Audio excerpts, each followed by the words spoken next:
this is the volume that we need, and we are going to get it right. This is that as dead. All right. What's up, people? I'm gonna get the camera right in a second. Yo, yo, yo, is you working, camera? Is you gonna embarrass me, camera? Let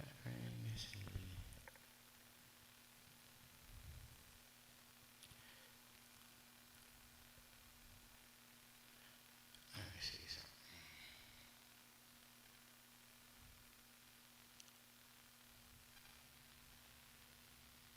This was happening when you literally don't use it. They say if you don't use it, you lose it. And it says it's live. But my camera's frozen because it wants to be a jive turkey. And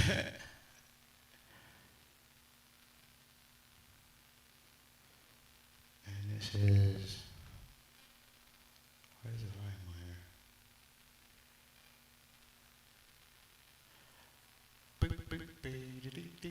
To make sure we are doing our part. Yo, yo, yo, what's up, what's up? If y'all can hear me, let me know.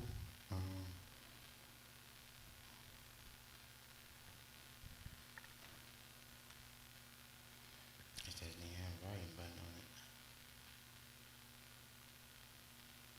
it. Alright, let's see.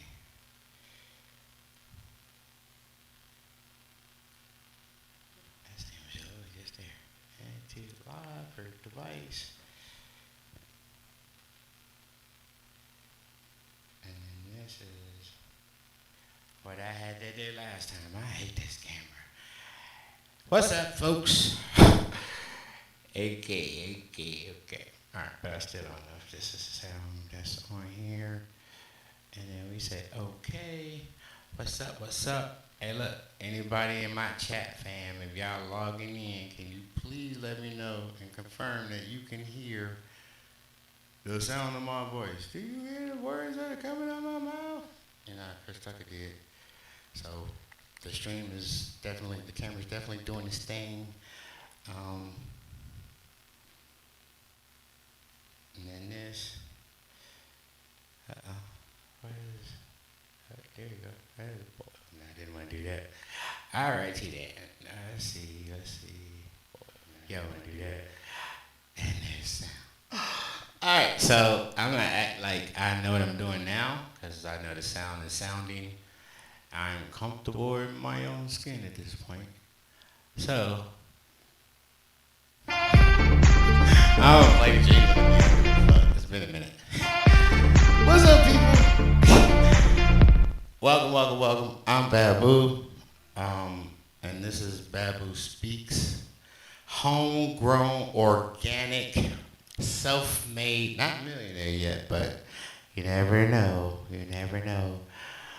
But podcast, TV host, shit talker. I don't shit talk all the time though, but I do shit talk. But y'all know who I am. Y'all don't give a fuck about me, cause not about necessarily about who I am, cause a lot of my shows I do by myself, I don't have a lot of views, but it's okay. Still saying some good stuff. But this gorgeous young lady next to me, best friend, family, amazing supporter, like literally, like she's amazing. And I only bring amazing people on this show because, like, why would I bring somebody that's not? I ain't got time for that. But let me introduce one of my great family / best friend / therapist. Even if I don't even ask her to be my therapist sometimes. She just gets stuck with it. Don't let me get to talking, because I promise you, like, you gonna get an ear fucking full. That's just what it is. But Miss Tasha, let me introduce you and then say hello to the people out there in YouTube world. Hey guys, I'm Tasha. That part. Simple but powerful, simple but strong. At the end of the day, let me ask this. All right, I'm posing this to y'all as well as you. if you're the shit, and y'all, if y'all didn't see the title, you know, like, let me help you to, because we want to make sure that we stay on track with this. If you feel like you're that, you're all that, and have you ever met anybody that was extremely arrogant, extremely prideful, and literally just like I'm him, I'm her? Time came some years ago, but like really on that level. Yes, I know quite a few of them. I know a lot of them, and they really ain't him or her. But at the end of the day, like I don't judge anybody's arrogance or how they like hold themselves to a higher standard, because at the end of the day, you can grow into that. I wasn't always this disciplined, this organized, and I ain't the most organized. It just really depends on the ease of access. If it's too much of a struggle, I'm not gonna be that organized with it. You know what I'm saying? But like I had to grow into a level of maturity and emotional intelligence, which is I put that on men to be emotionally intelligent, women to be emotionally regulated. You feel what I'm saying? Like they have emotional intelligence too, obviously, but to regulate their emotions is a superpower for women. To be emotionally intelligent is a superpower for men. Yeah, I agree with that 100%. Like, and again, it could go both ways because we have to regulate, but men tend to have that innate ability to regulate things. That's just how men do. They see a problem, we're going to fix it. You know what I'm saying? That's regulating. And they'll plan out, or they'll either jump into it and just kind of figure it out, where women, not to say that they can't do that or don't do that, they tend to, the emotions kind of, it depends on the time of the month too, right? Like you get that who, what do you call it, the aunt or Shark Week, whatever. Auntie Flo. What you regulating in, but your motherfucking tampon going in, and leave me the fuck alone. Don't fuck with me right now. I'm literally on my, you know what I'm saying? Like, so it's certain physical aspects, but then that men don't have to suffer from. But then like to have, if you're in a relationship or you got a family member, the female, and she's on her shit, Shark Week, whatever, you still feel it, even though you're not like, going through what she's going through. She's gonna make you feel it. That's that energetic transference too that a lot of people forget. I mean, That part. it's definitely one of those things that I think a lot of people don't take account for. If I'm feeling some type of way, you're definitely gonna feel it too, especially if you're sensitive to energy. That part. And if you give a fuck about the person, I mean, truly care about them, and you're reading their energy, you're reading the things that are the different, when their mood changes, and you actually remember that this person is, when you see mood changes and energy shift, if you're not on top of that, or at least acknowledging that, if you don't see it, then you're not truly into your partner, your friend, your family member. You're not really like looking into them. You're not like paying attention to them, because when energy shifts, like a person like me, I'm not gonna tell you.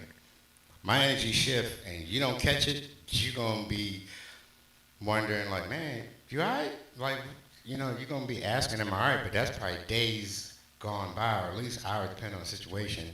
Like if we live together or we talk every day and then you don't hear from me and you ain't checking on me, bruh, that's gonna live. I'm in my head like, damn, I know they see this shit. I know they see me this, and they see me fall back a little bit. Not that I'm trying to like end it or some shit like that, but it's just me like when I shift, and then in my head I'm like, thought you fuck with me. You know what I'm saying? Well, it makes you wonder if they really care about you or fuck with you the way that they say they do. You know what I mean? And I've come across some people that are self-centered. They don't have the ability to see you because they can't see past what they need. And then when their comfort level changes, then they see you like, oh my God, like what's wrong? Are you okay? Because your water's drying up. Because it's transactional at that point. But true to the topic, like if you are truly him, and there are different characteristics and aspects and elements that go into that based on who you deal with, what lifestyle you live, what you do. Because every him is not the same him in every situation. You can't necessarily, but hold on. If you can put a certain individual in any situation and it's still him, that's truly him. That's some ghost shit. Not everybody can do that. You feel me? But Facts. you feel what I'm saying? Like, okay, you working at this job, boom, and you just cut up. And then you come over here, something you ain't never done, and then you just have certain abilities that are working in your head, and you literally come over here and do the same thing. Or in relationships where I've seen in movies where they be like, you can go into the hood, survive, and accelerate and elevate. You can go on the same person go into Wall Street and sit at a board table and still blend in and not look like you're from the hood. You can go into church and look very spiritual. Like, that is him. You feel me? That's a person that has a chameleon like ability to blend, not just to fade and not be noticed, but to actually be a factor in each situation. Like, and you know what I'm saying? Like, have you experienced something like that? Yeah, I mean, it's all about being adaptable, right? And I think what a lot of people kind of struggle with is trying to find their place. So when you're somebody who can walk into any room and grab everybody's attention or, you know, be the light, I think that that says a lot about somebody's character. That part. And like me, I club a lot, but I don't club just to be out there willy-nilly. Like, I just like being a spark or a light or like an inspiration inside that place. Because a lot of times you have people in there literally like just somebody drag them in there. They had a bad day and they don't normally go out and they're just like, I'm gonna go out. And I've gone in the club, this one particular club, like literally was there. I was a patron for 4 years in this place. And I promise you, I've had days where they were literally like a whole group of people, and they weren't necessarily all together. They were just all sitting in the same area on this couch, and literally like they were just kind of like, I'm like, how you gonna be in a club like this with the DJ just literally rocking? They got drinks, you know, and they had drinks in their hand, and it wasn't just they're like not doing nothing. They were just literally just like. And I went over there and I literally was like, hey, and I just had them like literally like before I left that section. Their whole entire, it was like a 2-level like couch set, and it was full. I had them all like just like rocking with me, and then I go over somewhere else, and then I do the same thing. I like to put fire into people's feet, especially in a place where you're literally like you're supposed to be socializing, you know, in your comfort level. Like it wasn't a dance club per se, you know. Go to titty bar, it is what it is. Some people call it titty bar, some people call it strip club, some people call it gentleman's club, whatever. At the end of the day, how can you come in with a frown with ass and titties in front of you? That's a fair point. Like, I mean, like, I don't know. But to be able to move through an entire building and everybody puts a smile on their face, eyes light up when I'm coming near or when they hear me come through the door, like, hey, that is my signature. I would walk through the door of this place. And I would like, hey, and they would literally just, it would be like dominoes. Everybody would do it. And then sometimes, depending on what time of the night that I come through and I hit that, the entire club, bartenders, dancers, customers don't even know what the fuck's going on. And I'm like, hey, you know, like, so customers like, I guess we gotta say, hey. That's kind of like you at a football stadium and somebody put the wave up, and then like you gonna be the only motherfucker up there. Like, what is that for? Does it matter? Follow the crowd. You know what I'm saying? Like, you never know. And I've literally ignited places. But then I've gone into work areas where I work and then inspired people to not quit. To like, I've trained people. I got my best friend that I trained at the roofing company years ago, and he's still there. I had to leave. Personal reasons, they pissed me off. But he's still there making bands because I trained him. You know what I'm saying? And he just had it in him too. Like, I didn't make him. But I literally made it easy for him because I know how it is when motherfuckers don't really want to train you. I've been on some jobs, like, people are just really like, you know what I'm saying? They literally just give you a hard time. You know what I'm saying? Yeah, I don't fuck with people who make it harder for other people to do what it is they're supposed to be doing. Thank you. Oh my God. Sheila can't hit that on the head like, I'm gonna train you, but I don't want to. Ain't you the supervisor, bitch? Ain't you the training supervisor at that? You literally got a title say training supervisor and you don't want to train people. Then quit, stupid. Well, yeah, because you're setting other people up for failure. That part. And that ain't right. I actually remember losing a job. This man fired me because he seen me as a threat. He was a supervisor. First and foremost, I'm still, to this day, I'm like, if you're a supervisor, there's no way I could take your job if you're doing your job correctly. That part. No way. Even if I was literally like to the position below you, which is kind of where I was. I started at an entry level position, and this was in Alabama. This was probably like 2010 back then. Anyway, it was a metal plant. They made silicone metal. They had 3 furnaces in this fucking building. Each furnace was 3,300 degrees. 3,300 degrees. Each furnace. And each furnace, this furnace 33, this one, but 3 of them running at the same time, that multiplied the heat in there. And if you've ever been to the dirty South, it's dirty because the heat is unforgiving. We're talking about, on any given day, it could be 100 degrees. But because of the humidity down there, which we don't really have up north, made it feel like 120 degrees. And then you had a motherfucker like me, because at the end of the day, money make me come. I love money. Money is, because it's not even like just having money. It's like helping people. I like to help people. And I like to not be broke. The fuck, I was literally in that. All I got to do is stand in the heat. I'm there. I worked overtime. I worked every day I could. And I went from an entry level, and then I got tight with the guy from on the next level because he was actually on the deck. He would actually work the furnace and prime it and prod it and do what he had to do.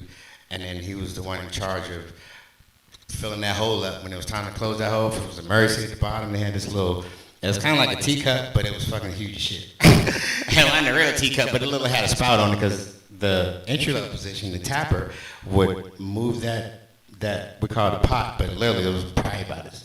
It was tall as shit. It was about like 10 feet tall. And we would have to move that one out the way and move the other one in precisely so that we wouldn't burn the tracks up because it was on tracks. And we would remote control that shit and move the empty one under it and bring the other one over and pour out 3 casks. They cool, take them out, and then get ready for the next one. I did that, learned that, mastered that, and then my bro who was he was called the head tapper, he was the one that actually worked the furnace. I eventually, not even a month, ended up on top of the deck. I guess I was a threat, but I didn't want to take their job. I don't want to be a supervisor, nor do I want that responsibility. But at the end of the day, I was not from there. I was strange to their ways, to their language, and then they spoke English, but if you've ever been down south, you ever been down south? I've been below Tennessee, like Alabama, Mobile, Alabama, Mississippi. What else they got? Louisiana, it just gets stronger, and then Texas all of a sudden there's no longer no southern draw. Did you know that? Louisiana has a hell of an accent. Yeah. I didn't know about Louisiana. I have family in Mobile, Alabama. So you've heard them that draw that they have. Yes. I love it on some of them, but then sometimes my ex-mother-in-law, I love her to death, but oh my God, I don't know. But Alabama has a certain draw. Mississippi is similar, but then when you get to New Orleans, and I love the New Orleans accent. You got family from New Orleans? No, not from New Orleans, from Alabama. Oh, from Alabama? Yeah. I'm sorry, I thought you said Louisiana. Now, so Louisiana is totally different from all the other states. It's worth researching, looking up their accent. I love it. But then when you get to Texas, it's nothing like the states to the adjacent to them. It's kind of wild, right? Yeah. So you're saying it's different accents? Completely. Oh, wow. So like Louisiana is completely different than any other state in the whole United States. Alabama, Mississippi have a lot of those they're very similar, their accent, and it's strong too. Um, but in Texas, so like they have a mixture of a lot of Hispanics in Texas too, right? But in Texas, it's nothing like the other two states. Nothing like it. I don't understand like why so far south is such a draw and such a. It's not even. I'm not even gonna say slur because that might be disrespectful.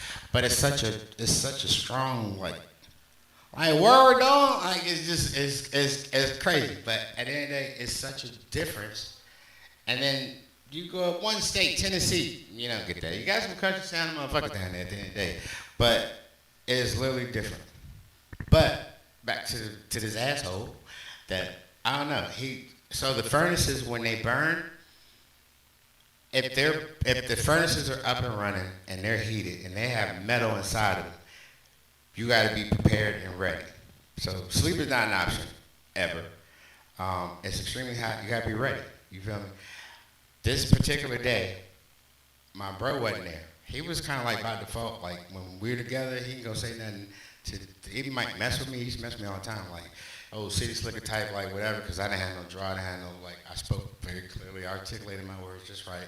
And he literally would fuck with me. But this particular day, my bro wasn't there. He took off for family reasons, whatever the case was.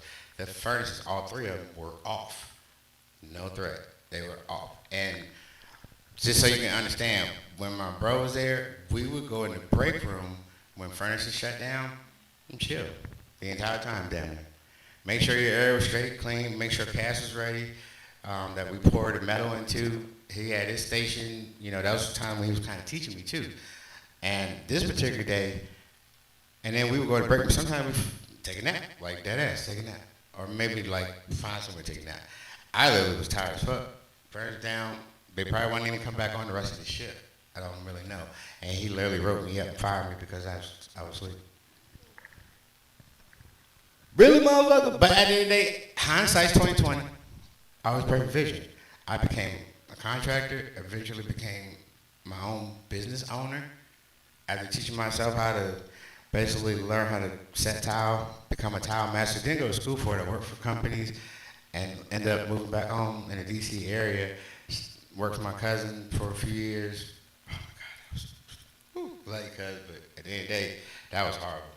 And then eventually started my own business and just kept growing in different things and different experiences because he fired me. So was it almost like a blessing in disguise then? Very much so. And that's part of maturing because some people will lose a job and go in there and shoot that bitch up. Anybody seen the news at any time over the last 10, 20 years, like that shit happens? Or like if you are from New York, you might have been scared to be downtown because you never know if somebody's going to be like jumping with no parachute. You know what I'm saying? Some people can't handle the stress, and that's a sad thing, but it's not even about color for real, but my life has always been a struggle. And I've always had people that took my light or my energy and made it like a bad thing, because it's like, why is he so fucking happy? Because I don't want to make you sad, but you're already depressed and sad because you really sitting there hating on why I'm so happy. You know what I'm saying? Like, Yep. But the key behind me always appearing like I'm good, and that's why I don't hide that no more. Somebody asks you, are you good? I say, no. But I'm all right. I'm alive. I'm not good because of the shit that I go through. But there was a time when, we were young with kids. I'm good. How you doing? Literally just probably got put out your house. Well, I'm good. No, you not, motherfucker. You just lost your shit. Yep. Like, how can someone help you if they don't even know what the fuck's going on? Well, not only that, I think it's really important to be honest with how you're feeling because that's the first step of healing, right? So we can't fix something if we don't first acknowledge it. And even if something as simple as emotions, like just having that, being able to say, you know what, no, actually I'm not okay. And that also, like you were saying, that kind of paves the path for somebody to be able to come in, to be able to get the help that you need. And not only that, it helps with the repressed emotions as well. I feel like in today's society, a lot of people, they go out of their way to repress emotions. I feel like everything is asked backwards in how we handle and how we express those emotions. And so even if something as simple as being honest about how you're feeling in the moment makes that much of a difference. Yeah. And then too, because some of my best conversations is because I was transparent. And some people don't know what transparency is. There's honesty, there's the truth, and then there's it's true from both sides, but transparency allows people to know some details and not have to, because some people have insecurities. Like, there are certain personality types that's like, you went to dinner, but like, was you by yourself? And then they're in their head, they might not even ask you, but they're in their head, and they're asking questions in their head, like, who did you go to dinner with? Like, what was you doing? Like, you know what I'm saying? Like, but transparency literally alleviates that and allows a person to not have to sit here and be like questioning you without you even knowing they're questioning. But if you know who you're dealing with, you literally like just go on and give it to them, rip the Band-Aid off. Like, yeah, I went to dinner with John. We went over to Buffalo Wild Wings. Our waiter was an actual man. You know what I'm saying? Some females you gotta do, some men too. You feel me? But transparency is literally being an open book.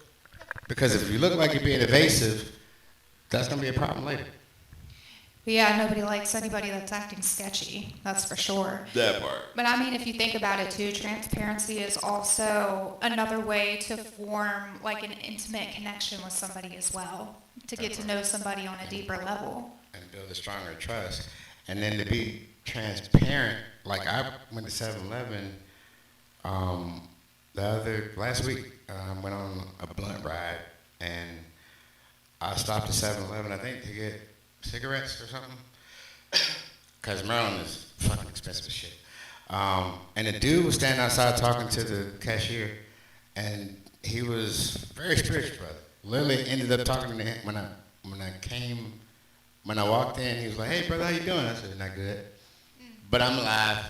And then that sparked him to be more intrigued. Like, and I was literally, hey, look, do you want my audible vomit? I'm gonna give it to you. And I gave it to him. And it actually was a really good conversation. He was a really good dude, spiritual dude. And I actually, because I used to be a minister. A lot of people don't know that. I know the Bible. I know verses. And literally when I was throwing him back, he was like, "Bro, like, you got a lot of power in you." And he started giving me these different compliments and so forth.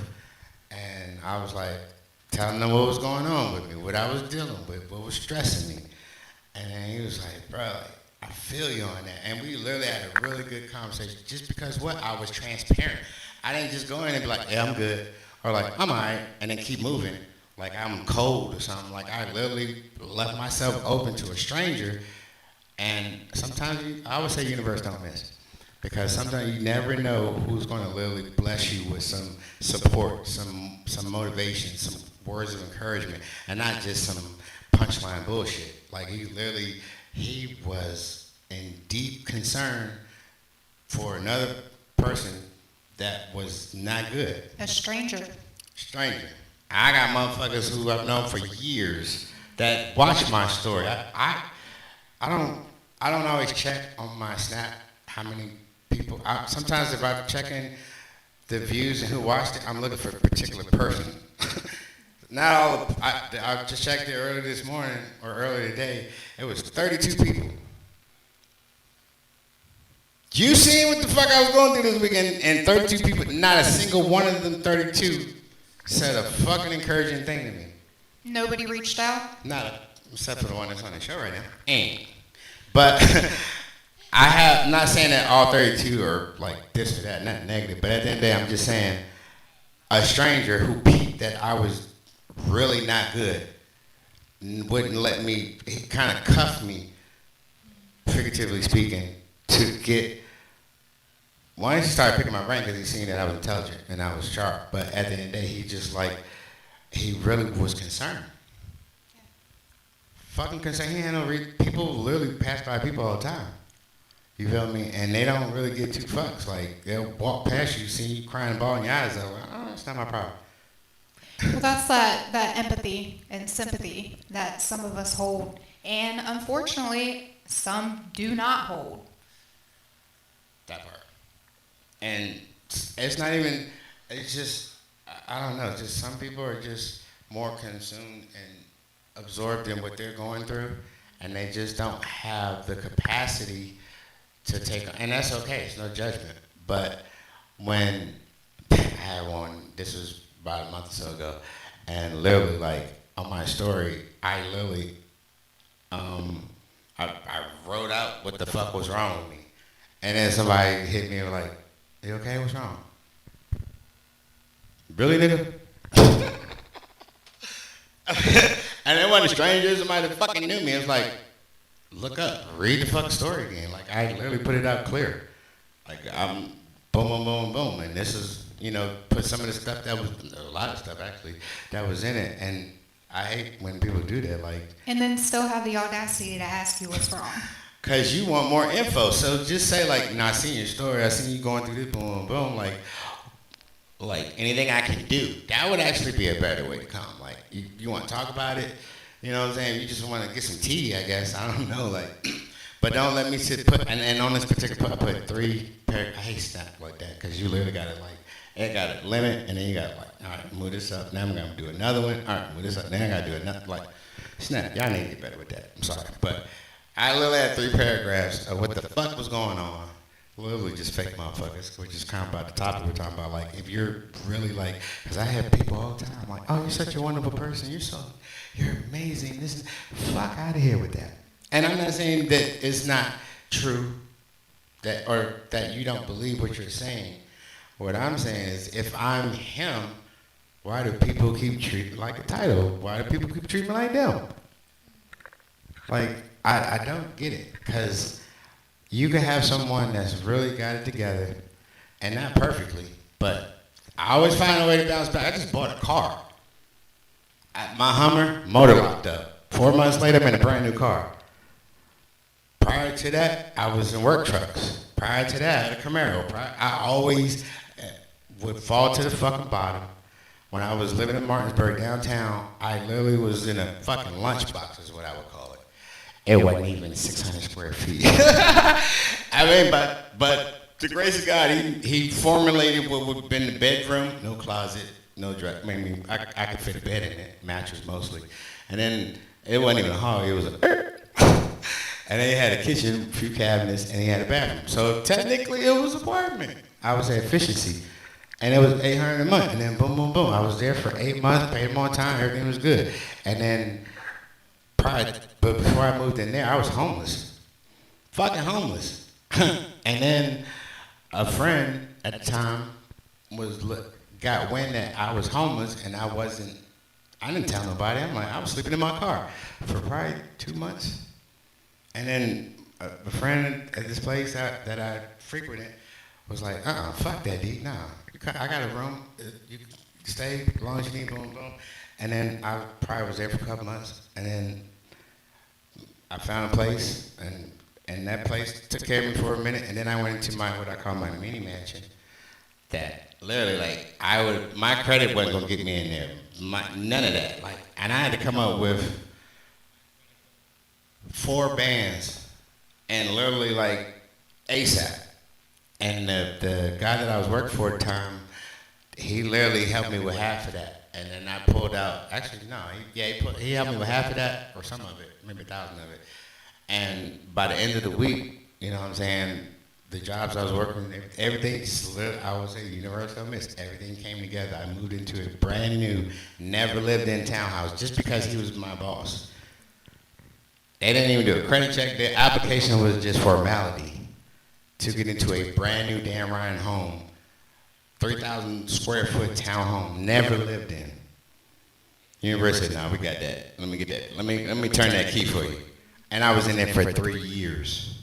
Like you said, the universe don't miss. The universe don't miss. So I'm like, and you know what the funny thing is?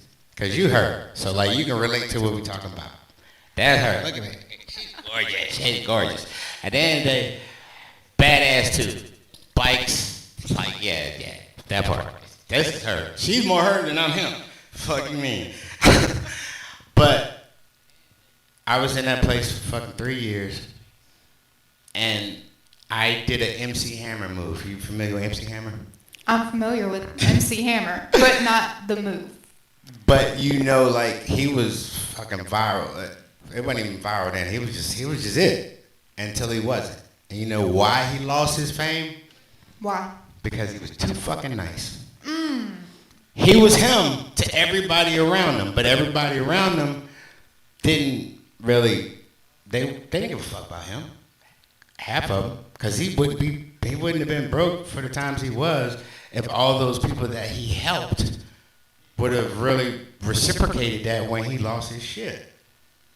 So what I'm saying by being MC Hammer, like MC Hammer was so fucking, he was like Soulja Boy.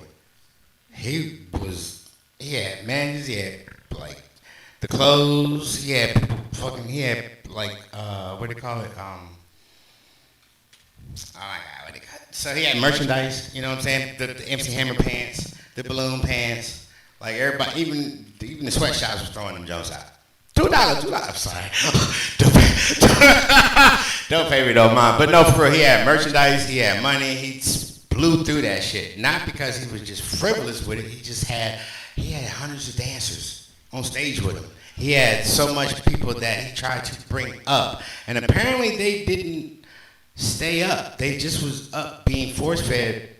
Dragging him down. Basically. Yeah. You feel me?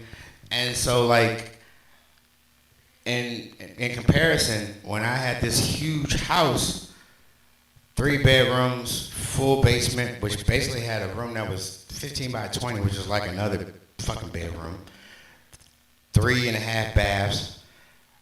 At first, it was just the one roommate, and then when they left, I basically flooded my house with people. Some were just staying, like I had people that come in town to work for the weekend. They would just stay just for a couple of days. But then I had literally one room rented, the other room rented, the basement rented. Fucking the couch was rented. But it wasn't really paid. I was still struggling to pay my bills with all these people in my house. And I think that's one of the things, too, that comes with being him or her, is that you have to really be conservative with your energy around people. You got to figure out who the right people are, who the wrong people are, and, you know, make your moves from there on out, right? That part. But, like, I mean, sometimes, though, and I always say, like, the analogy, I've used it many times, is you can lead a horse to water, but you can't make him drink. So what I added to that some years back is, why won't that thirsty big bitch on that motherfucker drink that water? You led him to this fucking well. He's literally sitting in front of the well. And it's like, I don't like that, Wilbur. And Wilbur's like, no, it's really good. And you know why he's not drinking the water? It's because you're literally sticking your little ladle, your pitcher, your fucking spoon, and going in the water for him and bringing it up to this long neck motherfucker. And you got to get on the step stool to give it to him. Here you go. Check it. See? I told you like it. Yeah, it is kind of good. But I just don't know. And then it got every fucking excuse for you, because every person knows, every person who takes advantage knows the person that they're taking advantage of. So, like, what works for you, whoever took advantage of you might not work for me. Like, bitch, get out of my face. Like, I gotta see through you. But it's almost kind of like narcissistic, because not everybody's narcissist, but everybody has narcissistic tendencies. We all do. But when you have a severe case, it is what it is. But not every person who takes advantage of someone is a narcissist. It's just kind of like in that similarities. But they know, like, if you're a meek and humble person and you're going to just literally just give in, all right, whatever. You know what I'm saying? And, all right, give me another drink. Look, this is the last one. Look, see, the water tastes good. They'll drink that motherfucker dry. That part. And then it's like, well, damn. You got to lead them to another well. And you know what? You literally physically have to take this motherfucker to somewhere else. Like, see what I'm saying? You could give a motherfucker a GPS, a Garmin. That's like some, camping type shit. You could give them the route, punch the route and the GPS, and you can give them a car to get in with a full tank, and they still won't fucking make it to the destination. Because you ain't in the car with them. They don't want to be alone because they know that if shit goes left or right, up or down, whatever the fuck it is, you're going to be the one to fix it, and they don't have to. Yeah, well, people really struggle with accountability, for starters. That part. People don't like taking responsibility for their actions. And everybody, almost everybody, likes having somebody to place the blame on when shit goes wrong. Like, you just said that, right? Accountability. Accountability. Because that's painful. And like, I used to tell people all the time, I still do, wrong yourself. If you wrong yourself, it's not because you're wrong, it's because there's a greater purpose ahead of that. Like your friendship that you don't want to mess up. You know, your job you don't want to lose. Like, yeah, you could, anybody that's ever watched Dave Chappelle, that one when Keeping It Real goes wrong, I know you've seen that, the one time. I haven't seen it. Oh my God, we got, hold on, your black card is on hold right now. No, so that, he was so ahead of his time. There was a skit that he did. This girl was sitting at home on the couch, eating popcorn, watching TV with her best friend. Someone had called the phone, just a stranger, like literally it was an accident. And then when the person that called her hung up because she didn't hear the voice that she thought she would hear because she called the wrong number. And then she didn't say, oh, my bad, wrong number. She just hung up. So the girl with the severe insecurities literally was like, you know, because her friend was immediately like, oh, it's just probably wrong number. And she was like, no, I don't like that. I don't like people playing on my phone.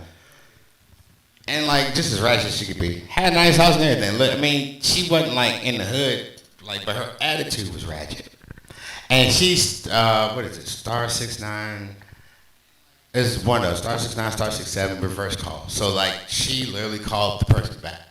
And then the lady answered the phone, hello? And then immediately, because she heard a female voice, she was like, oh, my nigga's cheating. Ooh. So then she was like, you just called me? And she was like, I'm sorry, it was an accident. And they hung up again. And then look, she's like, this bitch hung up on me again. Her friend said, again? She said, yeah, again. Like, hilarious. Look it up. Dave Chappelle, when Keeping It Real goes wrong. But she didn't stop there. She could have literally just let that shit go. You don't know this person. You don't know who's on the other line. You don't know if she's literally fucking your man or not. You don't know shit. But she then looked up the address. Found the address. Literally went in the fucking middle of the night and literally poured paint on the car. And then when the girl comes to the door, she's like, it was a wrong number. Well, I don't care, like people playing on my phone, bitch. And then broke the window, poured paint on it. But little did she know that her brother, whose car that was, because her car was in the shop or whatever, was a federal agent. Oh, shit. But you know what? She kept it real. She was badass, right? She literally got the bitch locked the fuck up. And you know what? The girlfriend, her best friend, was the one who was fucking the man. And then, so her best friend now sitting on her couch with her man, like, I don't know what we're gonna do. Well, you know what we're gonna do, boo. You want to go? And while she in jail, and then she didn't learn. There's a point to this. She goes in jail, and knowing most people know this. I've been locked up, and at the end of the day, it ain't like TV, like you think. But you do. Don't be nice. Don't be accepting treats and shit, because you're gonna be the treat later. Especially if you can't pay your way through that shit. Like, that's fucking crazy. But she was in jail, and then, like, Dave Chappelle, he's the GOAT. He's the fucking GOAT. She was carrying her tray and lunch, dinner, whatever the fuck it was, her food tray, and she walked to a table, and it was space for her to sit, but she tried to sit down, and the bitch said, nah, you can't sit here, go over there somewhere. And then she had, like, this is again when Keeping It Real goes wrong. What is she gonna do? And she literally tried to like set an example because the motherfucker was testing her. And she got the shit beat out of her. So like at the end of the day, how many times is it gonna take you to learn? That your attitude being that bad motherfucker, being that strong, like knowing how to fight and always fighting are two different things. Cause that shit'll get you killed or in jail. Like I could whoop the shit out of a nigga. I knocked the motherfucker out about 4 or 5 months ago. But that's because he put his fucking finger on me. You gotta touch me. You saying that rah-rah shit, I don't give a fuck. You put your hands on me, I'm gonna fuck you up. But I'm not gonna. I'm gonna pull back a little bit because I'm not going to jail for attempted murder, manslaughter, and that shit. But at the end of the day, I only use that aggression when it's pushed beyond. Like I can't get out of it no other way. And that was the first fight I had in almost 30 years.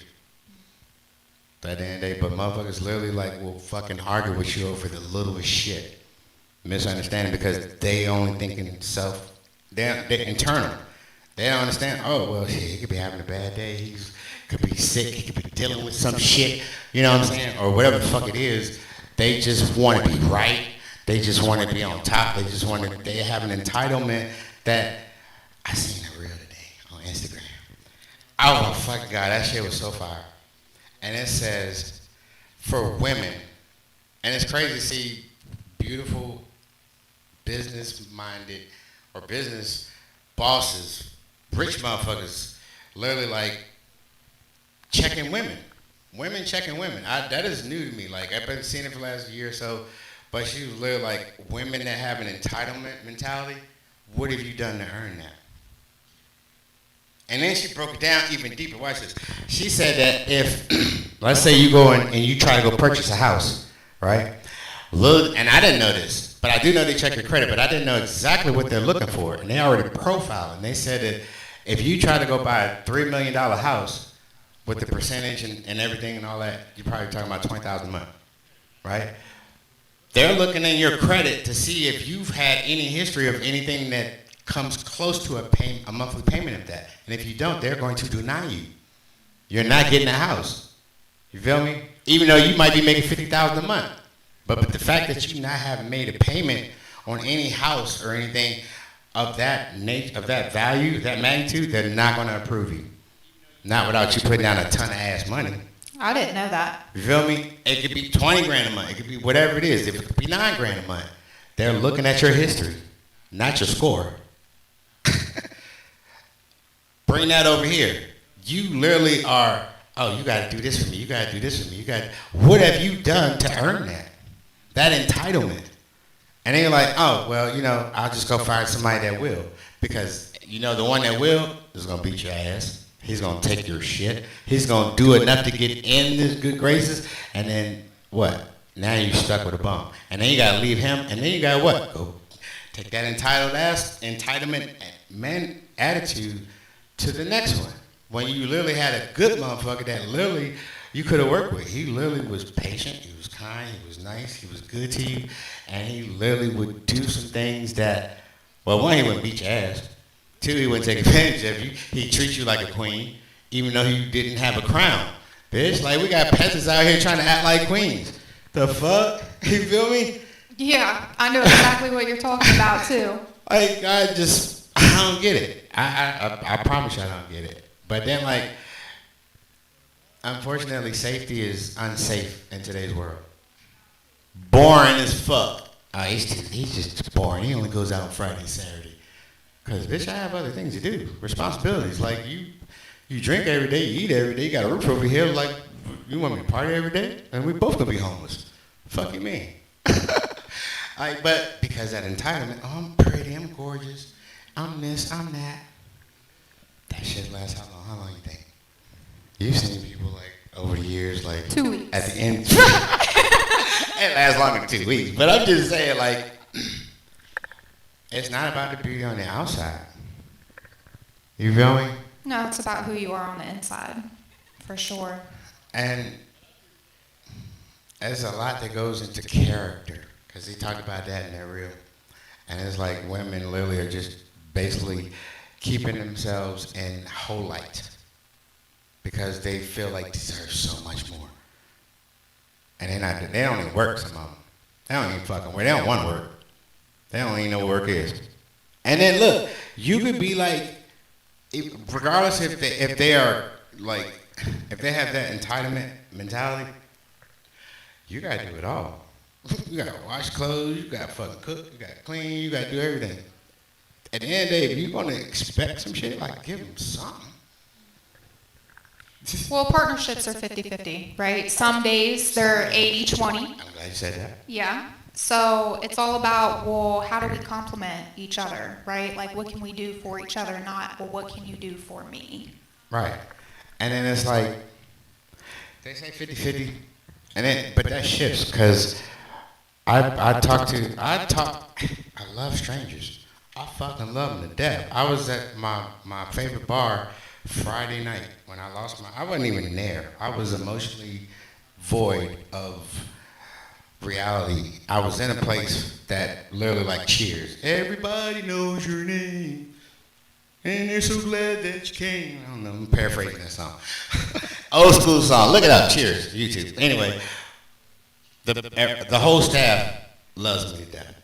Loves me to fucking death. The people that come there know me. Bikers love me to death. And these are real motherfucking bikers. They live like they stand on business. And they love my black ass.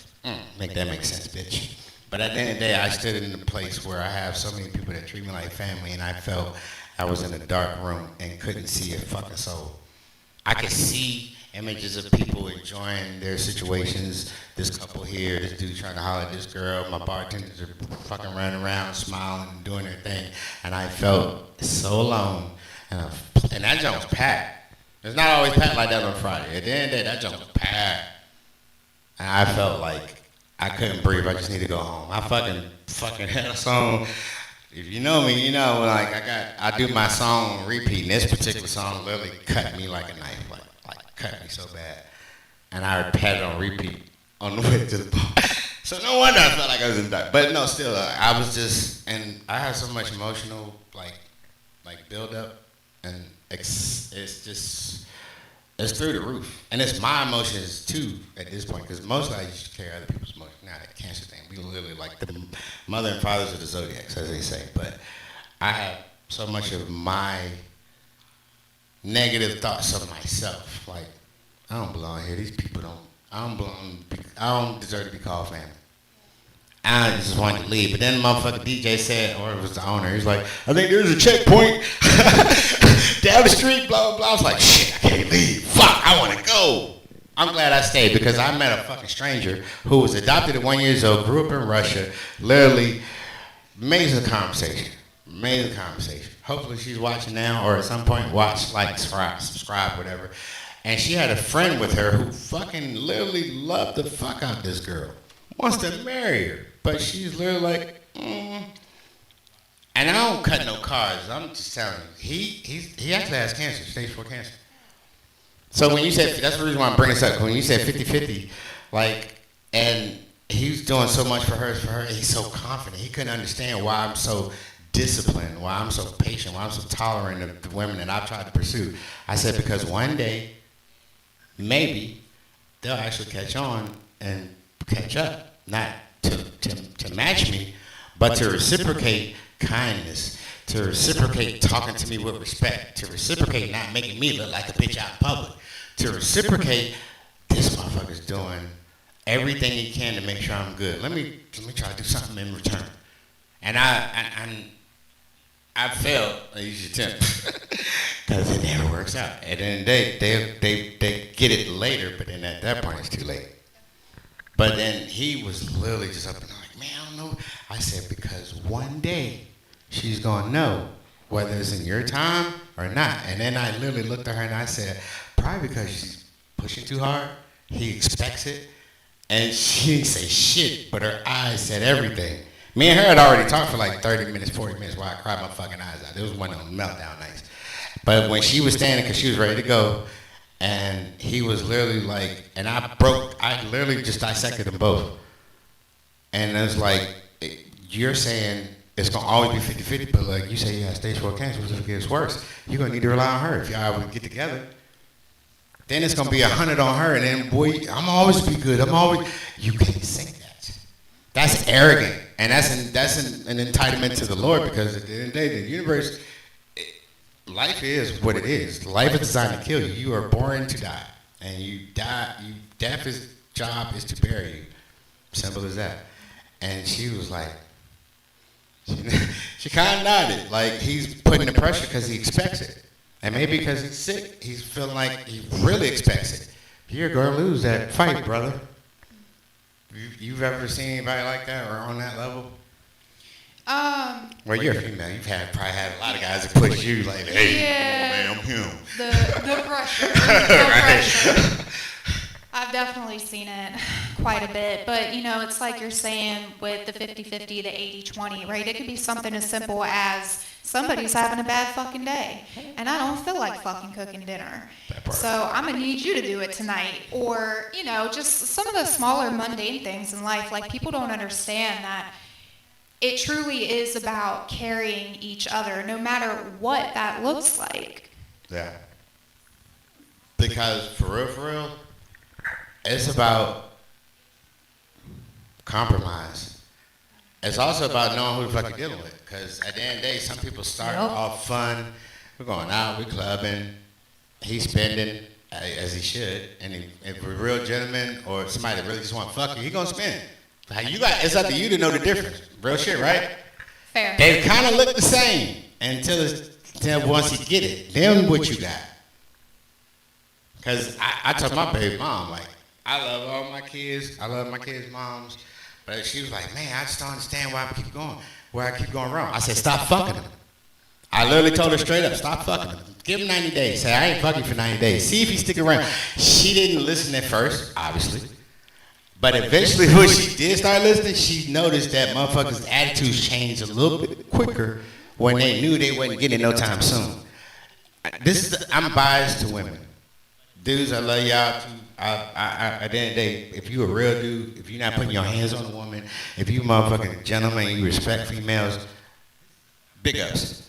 But you bum ass niggas that just want to fuck these beautiful women and fuck it up for the good guys, like at the end of the day, they love me because I'm good to them, but they don't want me. They want the shit that they're addicted to, which is the toxicity.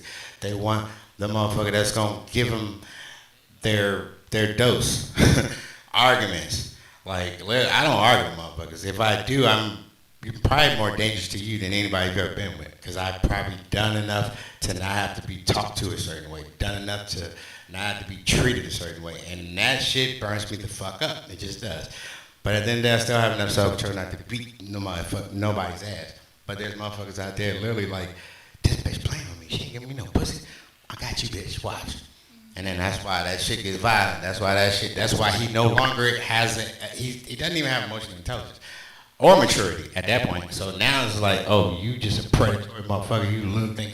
And now he's gonna show you who the fuck you really playing with. I'm not that dude. You don't want me, I don't want you. Not to say that you're not attractive or you're not worth it. I'm just saying, like, I'm not about to sit here and put myself in a position anymore, because I have for years. Giving motherfuckers a chance, and they just, it's like Tetris.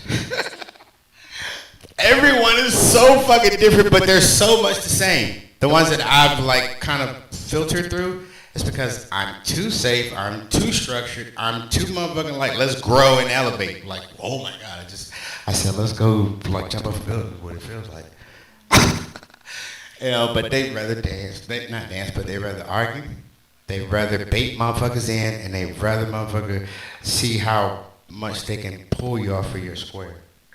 Like, well, not only that, like, sometimes it's real easy to get caught up in that shit without even knowing it, because people are really fucking good at wearing masks. My God. Very. My God.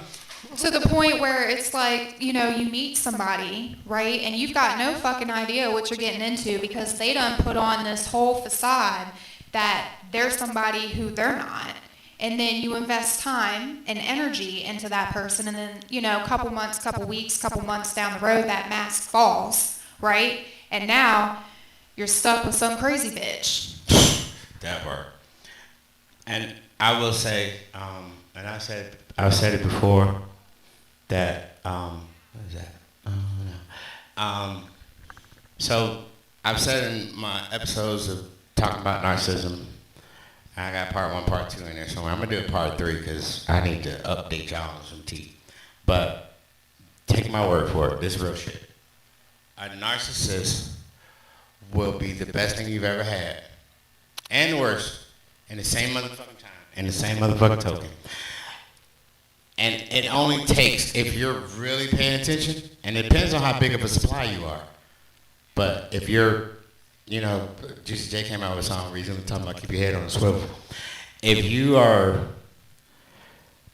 watch some of my episodes, those 2 episodes, you'll be able to kind of know what to look for. But I'm gonna do another one that's gonna be more detailed to like for the signs that you should be looking for. 30 to 90 days, every narcissist is gonna tell on themselves, and it just depends on how quickly they can stick their fangs in you and start to drain you. And once they make you turn how you interact with them, how you start to try to please them, how you start to try to make them feel better because they got you feeling like you ain't shit, because they got you feeling like, man, what did I do? Like, I just had the best fucking 30 to 90 days, and now all of a sudden, like, why they not this no more? Why they not that no more? What did I do? And they have you questioning you, and you ain't did a goddamn thing but sit there and step into that web, and that spider's now sucking you dry. And it's so hard to pull away because they are so good at loving you, seemingly loving you the way, because they're studying you. It depends on how, and that's why I say 30 to 90, because they got to study you. They got to be around you.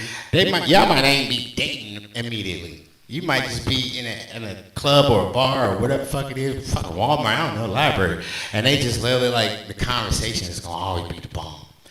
They literally are studying, and they're so good at it. And then once they got you, and it ain't even got to be sexual, honestly, but once they got you, and then they put you on the fence, and then they're only going to pull you back as they push you so many times, and they're going to let you fall on the other side. Then you got to figure your way around that motherfucking fence, which is an obstacle, thinking hyperbole, but this is an example, illustration. And then once you come around the fence, they're going to literally have that door locked. You're going to be coming to the little gate, and they're going to change that gate. And they're going to bring, oh, it's down here. And then they're going to blame you for not coming to the right gate. They're really good with that push-pull dynamic too, right? And that hot and cold. That part. And that's what gets you hooked. That's what gets you addicted to it. I didn't know it was hot and cold. I think it's freezing and fucking inferno. Satan water. That part. The back and forth, the love bombing, right? Like 1 minute they're all up on you and they want you and they love you and yada yada yada, and then they go ghost. That part. And then they try to come back. God forbid you be in the same house. I've dealt with that. But like, I'm glad you said that, because there are levels to that. Love bombing, which is a wonderful time. Actually, love bombing, I think, is just in the beginning, because after that, like, let's say you meet somebody and they got you fucking, you've never had this. Because it's kind of unreal. Like, sometimes I get why some women are kind of skeptical about a safe guy, because it's like, it's too good to be true. He's just going to wait to get me in there, and he's going to fucking beat me over the head. Or he's going to fucking get me pregnant and then up and leave. Or he's going to make me blah, blah, blah, whatever. The love bombing, I think, it gets you trapped and, like, literally, like, it's kind of like back in BC, when they had, like, tar pits. You ain't getting out of that. You get in the tar pit, like, you get out, and whoever back then didn't have enough, I don't know, like, they didn't have books and phones and all that shit, but you should know, like, don't go in that shit. They don't even look appealing to go in that shit, but they did. It is what it is. But animals, they had saber-toothed tigers, they had fucking mammoths that would get in the tar pit and couldn't get the fuck out with their big ass. So once a narcissist has you in a figurative tar pit, if you don't have the tools to get out of that or catch yourself before you get too deep, you could lose your life dealing with one of them motherfuckers. So the thing is love bombing is how they get you. Then after that, then they have manipulation, gaslighting, seduction. Those are the three strongest. When they're in a relationship with you, for most part, if you're in the same house or if you stay over each other's houses a lot. But when those three don't work, which is, again, manipulation, gaslighting, which is, oh my God, when I saw a 3D version of gaslighting, I was like, I always knew what it was, I knew the phrase, but when I got to understand what gaslighting truly was, scary. Gaslight, it'll have you questioning your sanity. No, it'll have you pissed the fuck off, because they'll have you questioning your sanity just to begin with, but like, literally, like, so just to freeze on that for a second, gaslighting is basically, you feel, they literally make you, they they joust your emotions. So in other words, it doesn't. So in the case that I had, they would use seduction and gaslighting simultaneously. So while getting you hot and bothered and everything's like, oh yeah, we're gonna have a good night, and then they literally pull back and then ask you a question to piss you the entire fuck off and kill your whole mood. That's gaslighting and manipulation and all that in one. You feel what I'm saying? Like now you're not even in the mood. Now you're sitting there arguing with this motherfucker because they just wanted that. But if you don't necessarily recognize it in the moment, when that don't work, when manipulation doesn't work, when gaslight doesn't work, and seduction doesn't work, it's chaos. And it can happen all in the same fucking day. Like, for real. Well, that's when the mask starts to wear off, right? That's when they start to fall, because at that point all their tactics aren't working. That part. And what do they have to fall back on? Chaos. And they will literally burn the house down with you in it and have a window ready for them to jump out of it. I hope you find you one too. And had it planned out for 6 months beforehand. Oh my God. They do narratives like TV producers. And they literally, they master making and creating narratives. Like, we literally add an extension to this for narcissism. But at the end of the day, women, and they're not all narcissists, but if they feel like you are a pushover, it's like a lion like laying next to a gazelle, and it's like, ain't cool, but damn, you look good. You look like a lick. You feel me? So, but it just, and then like you said earlier about character, like what's in your character? Would you take advantage of somebody that's literally gave you your heart and soul, that would do anything for you? Like, why is that so bad? Because for you to go somewhere else, you ain't getting shit. You're not living comfortable. It's kind of like going from Beverly Hills to the Hillbillies. You go to Beverly Hills, you recharge your battery, then you go to Hillbillies and chill for a little bit, and then you get tired, and then you go back. Like, why just not stay in Beverly Hills? Well, not only that, it goes back to what we were originally talking about with transparency. Why is it so hard to be honest? Why do you quickly jump to taking advantage to somebody? You know what I mean? It's like, how hard is it to just be honest and upfront? I don't know if it's so much them being heartless. I don't think everybody's heartless. And again, it's not like everybody's grouped and categorized. That's not what I'm saying. I'm talking about my experience, people I've dealt with. I've literally, when I had my mini mansion, I had 2 bedrooms upstairs and I had a basement downstairs. Nobody's door ever creaked open. Nobody ever had me in the dark looking over them and like, you don't want me, I don't want you. I stay in my room, close my door, don't come in my room either. I lock my shit. They were safe. Every female that's ever come to my house has been safe. You feel me? But like, it's, at the end of the day, they literally just want what I think sometimes they're pissed because of what they've been through. They kind of expect something to go south. So when anything, and it's kind of like a PTSD thing too, when anything has a semblance of, you know, like you raise your voice, don't you raise your mother, and they're ready to crash the fuck out. They didn't even give you a chance to explain why the elevator, but then when they bait you, not even gaslight, but when they bait you, certain ones bait you, and then when that happens, they're getting their fix. Their reaction, they're trying to get a reaction out of you.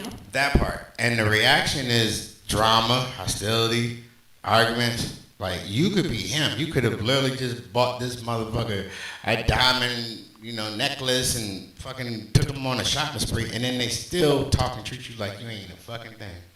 You could have had a whole day where you took them out and spoiled them, and then they still go and then sit up in somebody else's face. They ain't did shit for them. Like, that's retarded. Like, and you know what's even scary too is the fact that not all narcissists know what they're doing. That's the sad part, because they don't even know that they're narcissists, or they just maybe in denial, or maybe nobody's ever told them. Well, it's behavioral patterns. They don't know what they're doing. They just do it by default, and that is some scary shit. That part. That's why the narcissistic personality disorder is, like I say, we all have narcissistic traits. But to be a narcissistic personality disorder, like that part, to be like full blown diagnosed. Woo! And you know what they say? There's no cure for it. There's no cure for it. Nope, there's no medicine. You have to be cut from a certain cloth to pull from out of that. Because you got to care. They typically don't have empathy, sympathy, or none of that shit. Well, they play like they do. But if they truly did, they would not be feeding off of everybody else. They are mirrors to what they can't hold themselves. Ooh. Mic on that one. Mic drop. You feel me? That's like they're just the movies. You know what? I kind of feel like those movies back in the day, Body Snatchers, Alien Invaders type shit. I think they were like probably like profiling narcissists in those movies. Like those movies, that you literally get like, and then you wake up and you're in a cocoon and you're no longer you, and then now you're over there doing the next thing and you're just absorbing it. I think like back in the day they were just smart as fuck. They didn't really know what they were doing, but they just knew what they were doing. If that makes sense. Right, I get what you're saying. You know, I don't know. But when you have like, and then you know what though? I guess it depends on how high of a level him is and her is, because like, you know, I just started working for this, you know, this establishment, and this man got resorts, he's got businesses, got everything. Ain't nobody playing him like that. I don't know why. I mean, they to an extent, but he don't give a fuck. He's super rich. Maybe that's part of it too. I don't know. But like somebody like me, I'm not rich, but I'm very rich in how I give to people I care about, and when my shit starts to like dwindle a little bit, now they're like, and then you know what I'm saying. But a motherfucker like that who has, because that would be considered a bigger supply too, right? He definitely him. Like this motherfucker he bad motherfucker. At the end of the day, not say he's having a perfect life or everything is great, but like, how do you get looked at like that? But like, what about the non-monetary things too? Like what you can give to somebody that doesn't have a value on it. You know? Oh, what you mean I mean? like cooking a meal and then bringing it to them in bed, or Yeah.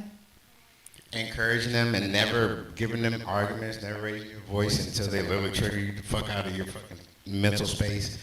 Literally walking on eggshells, making sure that you try not. Those are things that you can't put a price on. Exactly, that Because emotional support. The typical, we'll say the masses would have been, some of the things that I've been through, if it was a different male in play, he'd be locked up right now. He'd be locked up and you'd be dead. Or he would just he would probably enjoy making you suffer physically. I don't know why I have the discipline I have. I don't know why I have I know why I'm intelligent, and I know why I'm, actually, you know what? I do know, because I have abandonment issues. I have desertion. I have rejection, and I'd rather have a pretty arguing speaker than be alone. That's why.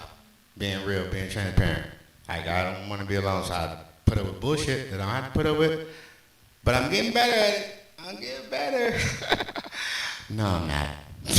No, baby, no, I'm not getting better. I am being better at holding it, but like to sit there and work last night, holding tears the entire night because I just felt, and I'm doing shit in that kitchen that I haven't worked in no kitchen, no club in a long time, ever, actually.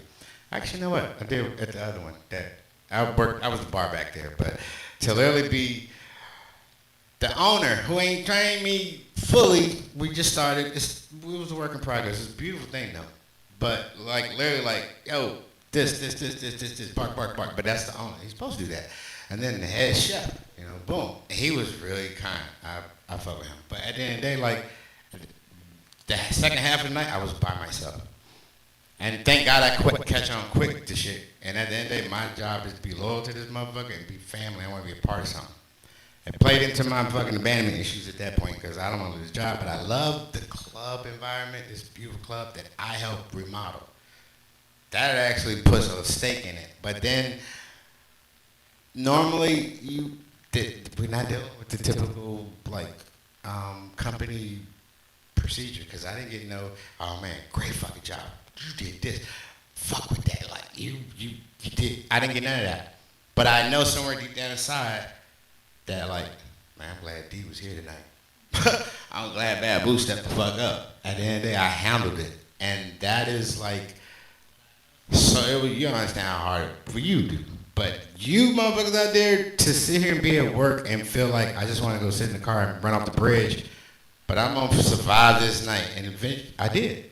I survived the night. I didn't drop a tear till later. But I literally, I've never been that emotionally unstable in so long. But and why am I so strong with that? I don't know, maybe I should thank all the bum ass bitches that I've been dealing with for making me so goddamn strong. You ever think the bums you ever dealt with? I think about the bums that I've dealt with, and I hope they die. I hope they die. I'm sorry, but I said what I said. Stamp. I don't know the history, but at the end of the day, for a cancer to speak like that, yeah. But you got cancer what? Moon, rising? I got a Cancer moon. See? Pisces sun. And I got a Pisces rising. Uh-huh. And that's why we get along so well. That part. And what is your rising? Virgo? Taurus. Oh, say less. Bestie. Taurus. I always say Gemini and Taurus females are like best friends. My brother's a Taurus. He can die sitting on a cactus dick, sucking on an elephant's asshole. I know don't that's give right. no fucks about that nigga. Dead ass. It's the only one I wish would not wake up tomorrow, today, later. I don't put a timestamp on it because Karma gonna get that. Karma don't miss. Last year, Karma's literally been instant with a lot of motherfuckers. It'll take a little bit longer, but he's a big motherfucker, so like maybe Karma's like whipping up a plan. But I give no fucks about a nigga that robbed me out of the $300 that got him his inheritance that he blew through. Faggot nigga. Period. And he said what the fuck he said, too. And I've said it so many times. I'm not even about to like go deep in that because I literally was fast the fuck out, but fuck you, nigga. Charles Henry Hollins Jr., bitch. Yeah, that part. My show, I say what the fuck I want. Hate your ass. Period. And my number ain't changed, bitch. You can call whenever you want. I don't block motherfuckers like you. Call me, nigga. Oh, I need you. You don't need shit. But me to piss on you, bitch. I'm him. He treats me like I wasn't even blood. That was blood I'm talking about, not my bro. Not people I make family. That was blood. Fuck you. I hate the blood that's in my body that's shared with you, bitch. That part. And I really feel like that about a lot of people. I don't even have circles no more. You know what I tell people? It's like, I don't have circles. I got dots. If you a dot, you special as fuck. The only circle I got is on my microphones, bitch. Circle of light. Because people literally are some pariah, predatorial, heinous, evil motherfuckers. And it be your own family. No, it's the motherfuckers I meet out here. Well, family too. I have two cousins that I don't mean no ill will on my dad's side. The rest of them suck my dick. My uncle literally robbed me and my bitch ass sack sharing brother, sibling out of 500 grand piece. Suck my dick while you building. You hit a nerve. While you building schools in Africa, people you don't fucking know. Your fucking nephew needed help 2 years ago with motherfucking rent. You building schools from scratch with my motherfucking inheritance, bitch. Like at the end of the day, that's why I love my show. Get real up in this motherfucker. This motherfucker bought a Mercedes instantly when my granddad died. Instantly, he gave his fucking motherfucking daughter $5 grand. You a nasty bitch ass nigga, for real. And I ain't gotta say nothing, but you know who the fuck you is. You gave her 60 grand a piece. And my dad's house was worth 800 grand. My granddad's house was worth $1 million in San Francisco. His shit was smaller than this fucking lunchbox. That's 1.8 million, bitch. Fuck, ain't that many people left? I'm sitting here fucking struggling because you sitting here holding on to money that literally would have made me so motherfucking goddamn sad. I'm about to get half of it away once I got into the strip club experience. Who knows? But that was my choice to do. I didn't ask you to go build a school in Africa that I ain't gonna never go fucking speak in, that I ain't gonna never go be in. And then on the other side, my fucking mom's side, this motherfucker literally manipulated me out of $200, $150 earned that I bought. That's $350 of my hard-earned money because you was broke, out of work, and they had the fucking money. He wasn't even gonna let me get in on the negotiations on the funeral until they told him that it's a cremation. You gotta have all siblings sign off. That's trifling. And ain't it though? I wish 2 minutes more, and because he had me sit out in the fucking hallway while they're discussing it. My mom, fuck her too, by the way. Guilt tripped me on her deathbed before she died, a week before. I'm gonna fuck. Like, I wish I could go find the ashes and go put them in a fucking goddamn, I don't know. Like, what would be desecrated? Oh, in a toilet, bitch, because that's where you deserve to be. Took me out the wheel a year ago, 2 years ago, whatever. I'm struggling out this bitch. Like, I'm struggling. And I'm not struggling because I don't make money. I'm struggling because I'm taking care of ungrateful motherfuckers that see me as a lick. But you ain't heard me because I'm going to get it. I just bought a brand new car, bitch. You thought I was going to be carless forever? I'm him. But you keep treating me like them. Y'all don't understand what the fuck that really means until you start taking care of people selflessly. Not selfishly, selflessly. You motherfuckers literally are going to one day, I'm not going to be here, whether it's by my own will or not.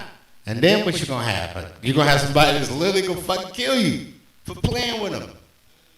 Y'all need to fucking wise up.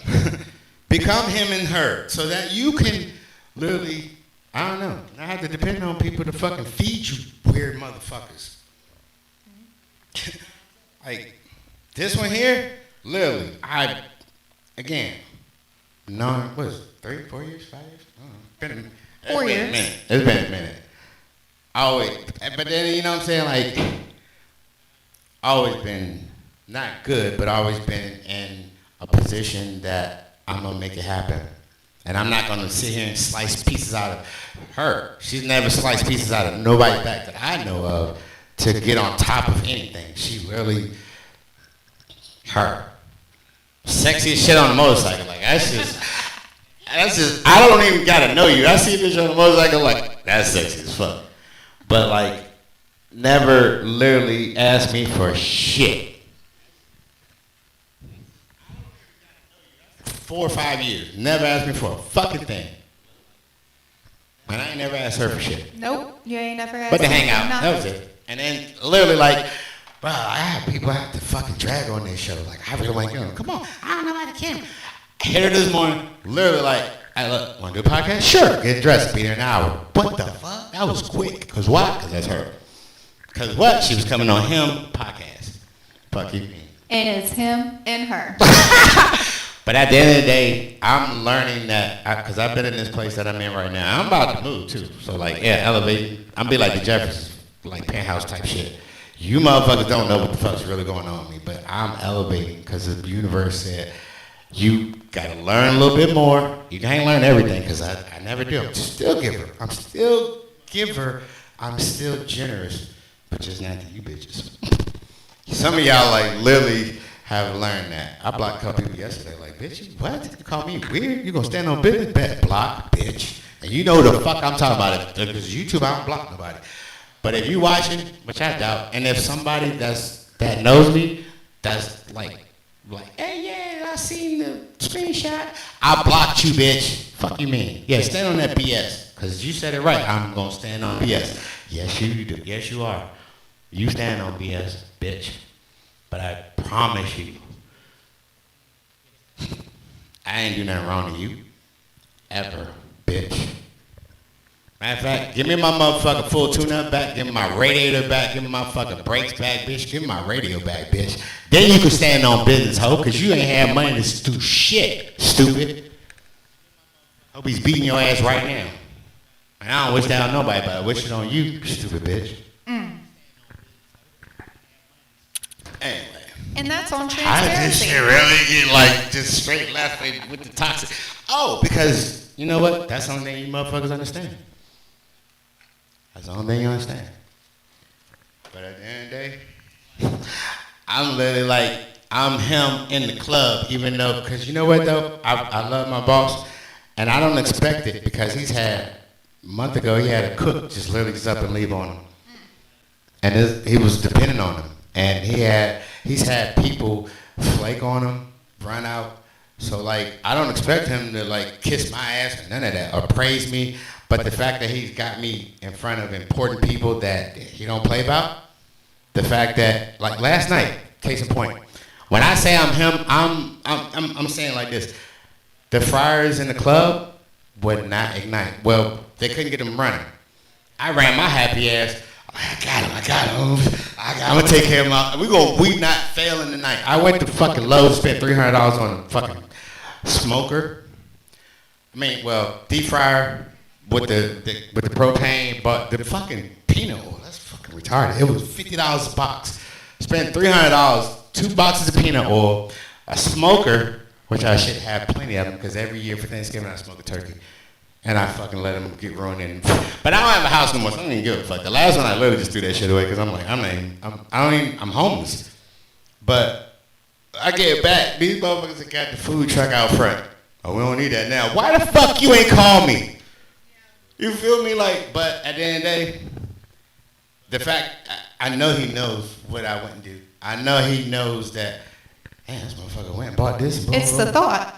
But bro was like, I thought you said you had one at home. I said, no, I have one every year for when I do turkeys. But I told him specifically, I'm going to run to Lowe's and go grab one. I didn't go home. If I had one at home, that would have been amazing. But I didn't. I got the receipt. I'm going to take it back. It was brand new still. But that's him. Him is like, this a team. We a team. You ain't got to praise me, motherfucker, but you see me. He was short on a guy that came in because, again, it's soft open his first night. He was short on his liquor. The dude he wanted an extra bottle. He was short. He's like, I need $80 later. I said, I got you, boss. I got 80 on him. And gave him fucking $80 to make sure that man didn't leave short. He said, all right, bet. And I know that he got me but you know what I'm saying? Like, that's pressure points. Man, how you got $80 to give me? Because I'm motherfucking family, bitch. I'm here. I ain't going nowhere. I got you, boss. Like, Mr. Make shit happen.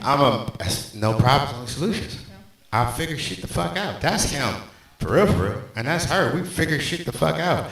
And at the end of the day, we realize we can't figure it out with other people all the time. Because people ain't shit. They literally make it seem so sweet. And then when you expose them, they get mad. Like, why you exposed? Because I opened your curtains, bitch. Well, I pulled your drinks back. Like, ain't nothing in there. Ain't no furniture, ain't nothing. Like, your power on? You ain't got shit. Like, you don't even have nothing in your fucking soul. Like, your soul's empty. I know it's not one person. I'm just speaking in general. Motherfuckers' souls be empty as shit. Like, how do you sit here and watch this reel I just shared? Like, you sat there and heard everything I was going through and then put me through it too. Like, bitch, nigga, like, y'all niggas is.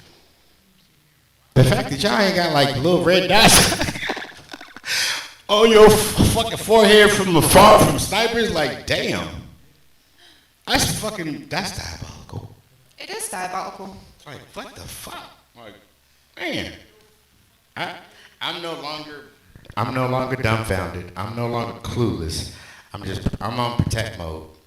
I'm in protect mode. Like the dealer gave me Gap Plus. They made me get it. I didn't ask for it. They give every fucking person that buys a car Gap Plus. I ain't never heard of Gap Plus. But you know, apparently if I total my car, like, it would be like this. If I saw one of you motherfuckers and I swerved to not hit you and then ran into a brick building and totaled my car, they would give me $5,000 to go buy another one. That's about the best you motherfuckers can do to pay me back. Like, I don't even want you to pay me back. I just want you to stop playing in my goddamn face. Everybody stop playing in my face as if I don't know you're playing in my face.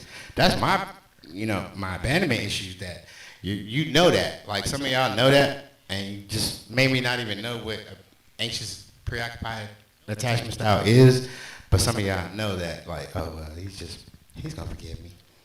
Well, it's a double whammy, right? It's like, not only are you playing in my face, but now you're insulting my intelligence. That because part, like I'm stupid. Yeah. Like, you ain't gotta lie, you ain't gotta lie, you ain't gotta lie, you ain't gotta lie. And you know what's funny? I have a lottery ticket sitting on my dresser with it was 3 picks on it. I've never seen that many threes in a lottery ticket. Every line, threes. And Powerball 700 million. I hope, you know what? I'm gonna check my number now. I'm gonna say, I'm gonna give a fuck, because I know I'm probably not gonna win. But if I did, I'm not blocking my number. I'm not changing it. I'm not hiding it. I'm not going nowhere. I'm gonna be right. I'm not gonna be in this little ragged motherfucker, but I'm definitely gonna be like, you know what I'm saying? Still out there, still seen. And then anybody that ever stabbed me in the back, anybody that still stabbed me in the back, anybody that's literally wishing me bad, I'm just gonna look at you and be like, you wanna ride my Lamborghini? See if you can fit in the gas tank, cause that's the only place you're going, bitch. I'm literally like, yeah, I'm throwing you wooden nickels. Cause if you think you can circle a block on a damn near billionaire, you can't circle a block now. Fuck me. Like, I just want to ride through town. I don't pull up to certain clubs and be like, you gonna let me in now? One in particular, like, you gonna let me in now? I'm gonna make it rain this bitch, but I need like crowd control for the rain and the clouds to not rain on this section. Like, I'm like, want this roped off. I want a fucking Drake put up, and I'm only gonna let my true ride or dies come in my section, while the rest literally be out there. And I don't even want to see the sad, sour looks on your face. I'll be like, I need a case of bottles in the section, and I need to make sure that none of them, like, this bitch. I don't even want to breathe on the curtain type shit. That's why the universe won't let me get rich, cause I will stun on you bitches so fucking hard. I'm stunting now because I don't give a fuck. I'm going to get me. I'm going to take care of my peoples those dots that I still have. I don't even have dots to form a whole circle. I just got, boop, boop, boop, boop, boop, boop, and maybe the dots don't even have there's no circumference. It's a little like boop, boop, and then they go this way. And then I just want to start one time. And I could. I still have people that I'm down bad with. I take care of it. It is what it is. As long as I'm not on the street and my car note's paid, which I don't have to pay a car note until September. That's pretty sweet. Nice. They gave me Gap Plus. I haven't had this in so long. I didn't even have this with my Camaro. Powertrain 3-year. My brakes are squealing. You gotta fix that, bitch. I've changed brakes for 20 years. I know how to change brakes, but like, nope. I want brakes and rotors, bitch, because my shit wobble a little bit at 45. I'm him, bitch. Are you driving? Probably not. Driving somebody crazy right now, watching this. Why the fuck he on there? I know he just talking to you. You don't know shit. The shoe fit, wear it, bitch. That's what they say. The shoe fucking fit, wear it. Now, hold on. If the flip-flop, wear it. If the flip-flop fits, wear it. Bitch. Bitch. Hold up. Bitch. That part. At the end of the day, I ain't talking about you, I'm talking about you. And I ain't talking about you, I'm talking about you. If you think that you is you, then tighten the fuck up. You know how forgiving I am. You circle a block and you come correct and you act right. Hey, you know what? Cancer might be forgiven, but you'll never get the same one again, because I promise you, you can't fool me. Whether you're a narcissist or not, and everybody has a narrative. Everybody. Well, the scammers, the schemers, the motherfuckers that literally do the most to try to get over on somebody, they all have a narrative. And each one does, once you expose, your narrative will never ever pass inspection. USDA, bitch. Boo, stamp. You feel me? Like, at the end of the day, I already see you coming. I'm just like, what's the word? How injurious are you trying to make this? Like, are you trying to really get your shit, like, on track with someone you know is solid? Like, I'm not talking about a month or 2, 3. I'm talking about years. Motherfuckers I've known for years that literally are just like, that's my ATM, that's my ride, that's my Uber, that's my safe space to stay. Like that shit, I don't give a fuck. I'm still gonna do me. I'm still gonna be me. You're only hurting yourself, because at the end of the day, it's not even about you. You know what Jadakiss said? I love Jadakiss.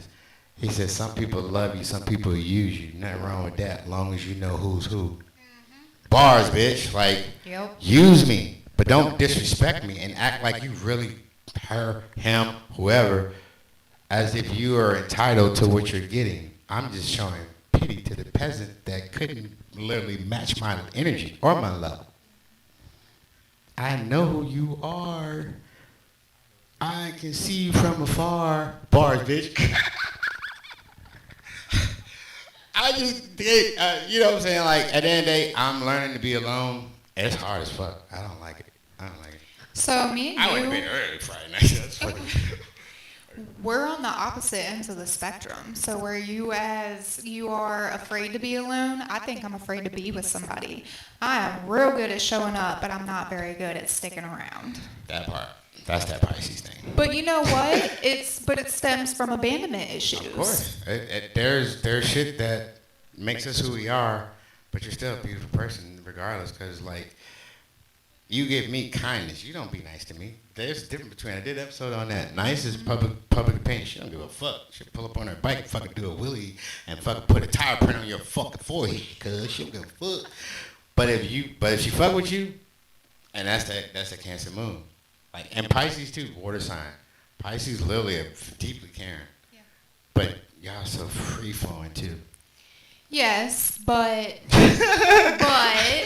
it depends on the level of maturity too. Yeah. Because it definitely depends on, oh my God. Depends on and level other of maturity. factors too, like And you know the trauma. crazy thing is, my mom was a Pisces. And you don't like your mom. Fuck no. That bitch guilt tripped me. You know what I related to? We were in the ring, proverbial, figuratively speaking, and she literally just punched the shit out of me. Punch. You ever seen that episode with Martin when Hearns fucking punched him out the ring? And he talked himself into that ass whooping, and he literally, his face was swole the fuck up on the next morning. Gina was like, "Oh, I'm sorry, baby." That's what my mom did to me and jumped out the ring when she fucking died. I couldn't get no, I'm not about to sit here and argue with my mom, how sick she was. I'm not about to sit here and crash out like some people would do. Like, I literally got crashed out on when I was in the emergency room the other night. Like, bitch, I'm sick. I'm dealing with diabetes. That shit is literally no joke. And I'm trying my best to make sure that I keep my shit fired. I keep my shit going. That I'm staying healthy. And, bruh, like, I ain't even putting nobody on blast, but, like, I just got manners. I have respect. Even though what she said, none of that shit was true. You don't love me, bitch. You left me in Alabama struggling with 5 kids and never ever came down there once you went to fucking Paris. 8-hour flight to see a bunch of who? Foreigners that you don't know. You don't know a fucking one of them. You got grandkids, grandbabies. Like, literally, like, from, they back at that time when she went to Paris, it was literally like infants, toddlers, teenagers. And you never came down there. Fuck that. I don't love you, bitch. You didn't love me.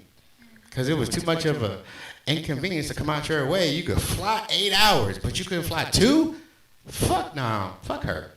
I feel like you have a bad track record with Pisces. I do, unfortunately, but not with you. Thank God. Oh my God. But at the end of the day, like, even the last one, like, we're good. You know what I'm saying? We're good. It's just, it's the circumstances, it's the background, it's the upbringing, it's the level of maturity. My mom, I'm going to say this because I'm a fair person no matter what. I can't stand that bitch. I wish I knew where her ashes were. Probably my brother's counter. I'd go kick that door in, get my urn, dump the ashes up. I just found it. Nigga, I'm breaking it. I'm not. I can't say that over here. But I wish I could go in there and get my urn, dump them on this couch, and then leave, and then walk out. That's what you know what? That's my new goal. That's my bucket list. Bucket list. I want to pour ashes on your bed, nigga. I want to pour them on you. Y'all was motherfucking so tight while I'm out here fucking straight. Fuck you, bitch. I'm holding. I ain't dropping a tip for neither one of you faggots. Fuck you. I wish I could find my urn that I paid for. Beautiful urn. Dump it on your fucking head and walk away. I dare you to put your hand on me, nigga. That's what I wish. Somebody tell me what I said. I know somebody watching. At the end of the day, fuck anybody that takes advantage of somebody that literally told them the pain and struggle that they hold and the shit that they go through, and you still motherfucker goddamn stab them in the back, in the neck, in the side, in the front, in the face, and literally can sleep at night. Some of you niggas need insomnia like a bitch. For real. And I don't know. I don't wish bad on nobody, but I wish karma literally would stay employed. That's the only thing I can say. I don't wish bad on nobody, but I wish karma would stay employed. You reap what you sow. And I wish karma would actually start working overtime. Actually, you know what? Karma does. I ain't got to tell her how to do her job. I can keep my hands clean. You bitches going to get it. You know what I saw? So last year was crazy because I saw, and this is new to me, instant karma. Instant. Like, literally, like, as I'm driving away, bawling my fucking eyes out because the ones that I thought were, like, pure souls, I call this one a pure soul. Literally, like, you are so fucking amazing. As I drove away from the 5-star hotel that I always stay at, that they ain't spend a dime at, literally, as I was peeling out the parking lot, pissed the fuck off, the car literally wouldn't work. They had to get a ride home from this place. Instant. And then the next day, when they finally got home, you know, lost their job because they stood against me. So if I ain't him, then what the fuck am I? And I don't brag, but this is my show, so I can say what the fuck I want. But like literally to see that, what? Bad. And that wasn't only instant karma. I'm not even gonna mention the other one, because at the end of the day, I know what I'm dealing with. And at the end of the day, if I don't start now, it won't be nothing. But if they start something, I'm telling you, I'm going hard. And that sounds cliche. It sounds all strong. But at the end of the day, I'm not playing with. Karma gonna take care of it for me because I don't deserve to go to jail for killing you, or any of y'all. I'm not a killer. I'm not a murderer. I'm a lover, not a fighter. But karma, they don't give no fucks. No fucks whatsoever. Have you ever seen instant karma from somebody that did you wrong? Like Yes, literally, like it felt like that karma was on the roof of the hotel, Yes. 5-star hotel, and on the roof was a little Italian restaurant. Amazing food. As if I was driving out, hindsight's 20/20. So like I feel like as if I was peeling out, as they really like hypothetically spit in my face after literally being the luxury that they experienced. As if karma said, "Nah, I got you, nigga." Like karma was in a ninja suit, had the stars and everything, and then swooped down as I left the parking lot, and the car wouldn't start. As they sitting there looking stupid for hours and hours and hours waiting on that ride. Because it's a ride from our area to there. And who knows how long it took them to get there. I actually feel good about that. Because I didn't do it. One of them texted a really good friend of mine that I made her so scared that I approached her in a way that she almost peed her pants. And this great friend of mine showed me this text from a motherfucker I never even said a bad word to. It was the first time at the beach. First time eating that type of meal. And then you literally, and nobody was in the room. We was all out of the room frolicking all over the fucking beach. I'm standing in the sand because I don't play with the water. The rest of them was in the water. And I'm literally like, when did I have time to fucking goddamn press you to fuck when I had my fuck buddy with me? Like, what the fuck am I fuck your skinny ass for? The fuck you mean? Blind bitch. Yeah. And then literally everybody in the establishment knew it was bullshit. And they stood on business. You motherfuckers had to find somewhere to go. Instant fucking karma twice because you bitches didn't understand when the fucking car wouldn't start. That was not the car. That was karma, bitch, because you literally fucked over a chosen one. Ooh. I come out of retirement and I'm fucking spazzing. I'm toxic. Every show's not going to be toxic. I promise.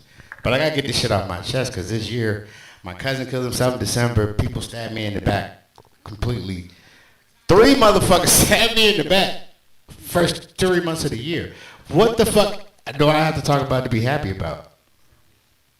That's kind of hard to do. Oh, we're gonna talk about goddamn. No, bitch. I'm getting this off my chest because maybe I won't fucking kill myself tomorrow. Right? Because my aunt killed herself last March. Her son. My favorite cousin, my favorite aunt, killed himself in December. A week after plans fell through for us to hang out. The fact that he was alive in November was me on his ass all fucking year after he couldn't handle that shit. And I was the only one that came to him straight. The only one that came to him real. And then the one time was we talked about it for months, and we were literally like, all right, we're gonna hang out, bet. We're gonna go to DC. And then the motherfuckers in my house who were literally fucking having fights and going, I literally was like, fuck this. And counseled on my fucking cousin who killed himself a week later. For the longest, for the last month, I mean, I actually been grieving that. I didn't grieve my mom, and I'm not gonna grieve my brother. Let me know where he's buried so I can piss on his grave. That's where I'm at with that one. But this motherfucker, my favorite cousin, I've been grieving lately. I cried so hard when I left Ocean City the other week, or last month, my birthday. And that shit hurt. But you know what? I'm not blaming myself no more. I'm blaming the motherfuckers in my house. You motherfuckers always toxic, always chaotic, always arguing, always fucking up shit. I'm blaming you motherfuckers. Sorry, not fucking sorry. Grow the fuck up. Stop taking advantage of people. Let's motherfucking goddamn, and that's for the whole world. Like, man, if you got somebody good, take care of them. Don't take care of them. Respect them. That's base, bare minimum. That shit is lacking, right? Very bare minimum. Which makes my friend not even want to come out and deal with motherfucking world, because you motherfuckers ain't shit. I don't even know half of y'all. But there are a lot of people that are good. I'm going to go back and forth with that. Not everybody gets the same judgment. Not everybody gets the same rant and rave. But at the end of the day, for my good people out there, learn what the block button is. See if you don't know how to spell it, Google that shit. BLOCK. Use it. Motherfucker ain't doing you right, fucking block them. If they're your sole support, go find another support. Ain't no shortage of people in the world. It ain't. It is a shortage of good people, unfortunately. Because we get it bad. We need to start like an app or something. If you're a good person and you're very giving, here's another good person. Like you can play volleyball, like boop, boop, boop. Yeah, right? So they be They just go and get in there. And like, we ain't do that, but basically run the cows to the fucking slaughter at that point. Nah, I'm not going to make an app. We're going to have a private society for good people.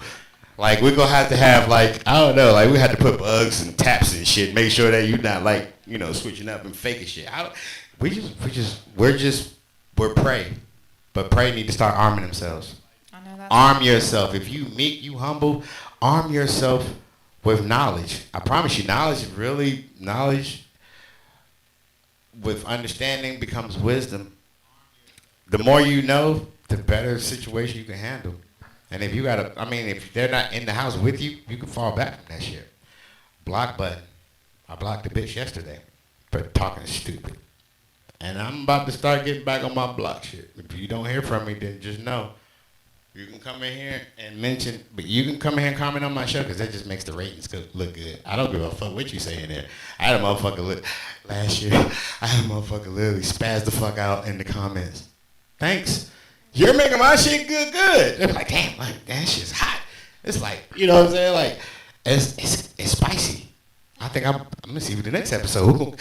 I don't give a fuck. Say what the fuck you want on my comment. Like, say what you want. Make me look good. Make my ratings go up. Hey, just make sure you subscribe. Don't unsubscribe, please. Because I'm about to get paid. Like, I'm almost at 200. I need 300 more. And I need to, I need to stop letting my depression, my sadness, my loneliness, all that shit affect me coming in and giving my people what they're used to getting. Because this right here isn't a hobby.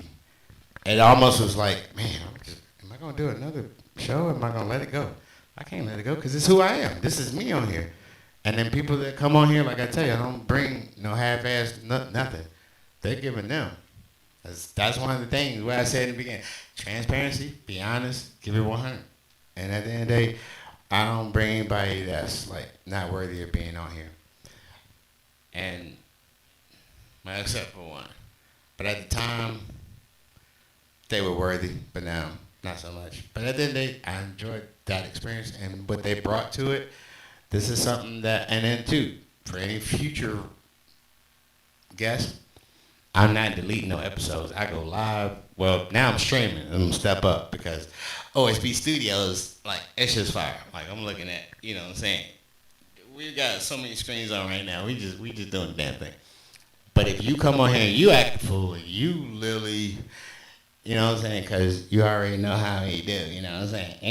And this morning, Sunday, I ain't really go all in for real. But at the end of the day, if you make yourself look stupid, I'm not deleting. I'm just wanting everybody to know. It might go viral. Then what? We gonna be rich. 500, they start paying the motherfucker. I'm already got like 11,000 views, total views. Like, the views is fucking amazing. I love y'all for fucking coming in and doing what you do. But at the end of the day, I'm not blocked. I'm not deleting my shit. I'm always going stream. I'm always going live. It is what it is. One day, we're going to be up here. And everybody that literally had a part in this, going to be up there with me. That's who I am. I played the Powerball for 700 million. I literally have almost fucking 5 to 6 threes. That's my birthday. Day I was born, July 3rd, 73. 3 was the... I'm excited about checking my numbers today, y'all. I'm so excited, but the Lord knows if I fucking become a billionaire, some of you motherfuckers gonna hate your life. I'm gonna buy a TV station and just like have a slideshow of all the backstabbers. All the backstabbers. You like this bitch. And I'll be watching from my penthouse apartment in the mountain. I'm gonna build a penthouse in the mountain. Billionaire, you can do the fuck you want. You know what I'm saying? And no, I'm not getting no residual. I want my shit lump sum. 450 million. I couldn't spend that. I literally, you know what? I've always said, this has been long standing, this real shit. I'm gonna give you 5 to 10 million. My solid motherfucker, I got 450. I could give 50 million away and get no fucks. You feel me? So like, I'm a shit on a lot of you motherfuckers. But then I'm gonna bless the other ones with dew wipes because they're flushable. That part, we gonna wipe you bitches away. Like, I don't give a fuck. You feel? Man, don't get me started. But I'm dead ass 5 to 10 million. Like, dead ass. Like, I'm gonna bless the fuck out of the people that's blessed me with kindness. Cause like at the end of the day, they chose to make sure that they didn't try to kill my spirit, kill my soul. I did an episode, Demonizing Angels. Angels, where was it? Demonizing Angels. Something on that level where people that literally prey on people that are good or people that are giving and caring and don't even really have it. And then they are so viciously attacked and they don't really see it coming. It just comes on. They just literally just take advantage. You know, you got some people like they're just mean to people that will do anything for them. Those people tend to shut down.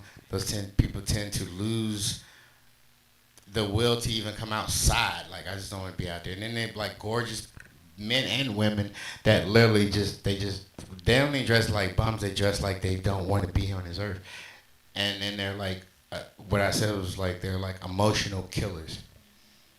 Those people don't always bounce back. And they never come out the house. They never crack a smile again. They never fucking do their hair again. They literally like, their glasses are taped up. And it's not because they can't afford it, because they just can't afford to live like a normal person and socialize. And that, I feel like, should be illegal. I think you should go to jail for killing a person's emotions to the point where they kill themselves or they kill themselves. Read that again.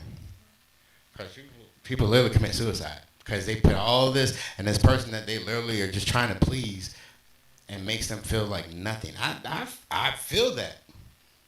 But I'm just too fucking intelligent, I guess. And I always say that, I say it as a joke, but I mean it. I don't want nobody coming to my funeral like, oh, he was so, fuck you. Get out of here, lying bitch. If I was so good, I wouldn't be in this fucking coffin, bitch. Don't come to my funeral talking about, oh, he was such a great guy. Really? Why didn't you check on me when my sugar was 500? When I lost 20 pounds, I'm 147 right now. Let that sink for a second. She weighed more than me. Not much more. But for me to go from so last year, healthy now, I did it healthy. From 212 to 168. And I carried 168 all the way until December. Kind of kicked it out. I knew I was getting put out in my mini mansion. Cousin killed himself. January, went to a house, stabbed in the back. 2 months after that, stabbed in the back again. Like, who the fuck? And in that house, and Michael, Well, we had a microwave, but no stove, no refrigerator. I couldn't eat healthy. That was part of it. But then the emotional trauma after that, all that shit stacked the fuck up. Why wouldn't I lose another 20 pounds? You feel me? Like, why wouldn't I? The fact that I'm still here, and I laid in bed with the shotgun one night. I don't want to be here. Motherfuckers literally not playing with me. They were just, yeah, they were playing with me. I mean, whatever you want to call it. But I laid in the bed with the shotgun, debating, pulling the trigger. So the fact that I'm here, the fact that I'm still here, the fact that I'm enjoying some things, and it's not the fuck that car outside. I'm still gonna get where I need to go. I've rented a car for 3 fucking weeks, but it's cheaper to have a car in one payment than fucking paying $1,200 a month, $1,200 in 3 weeks on a rental car. That doesn't make sense. But fuck that car.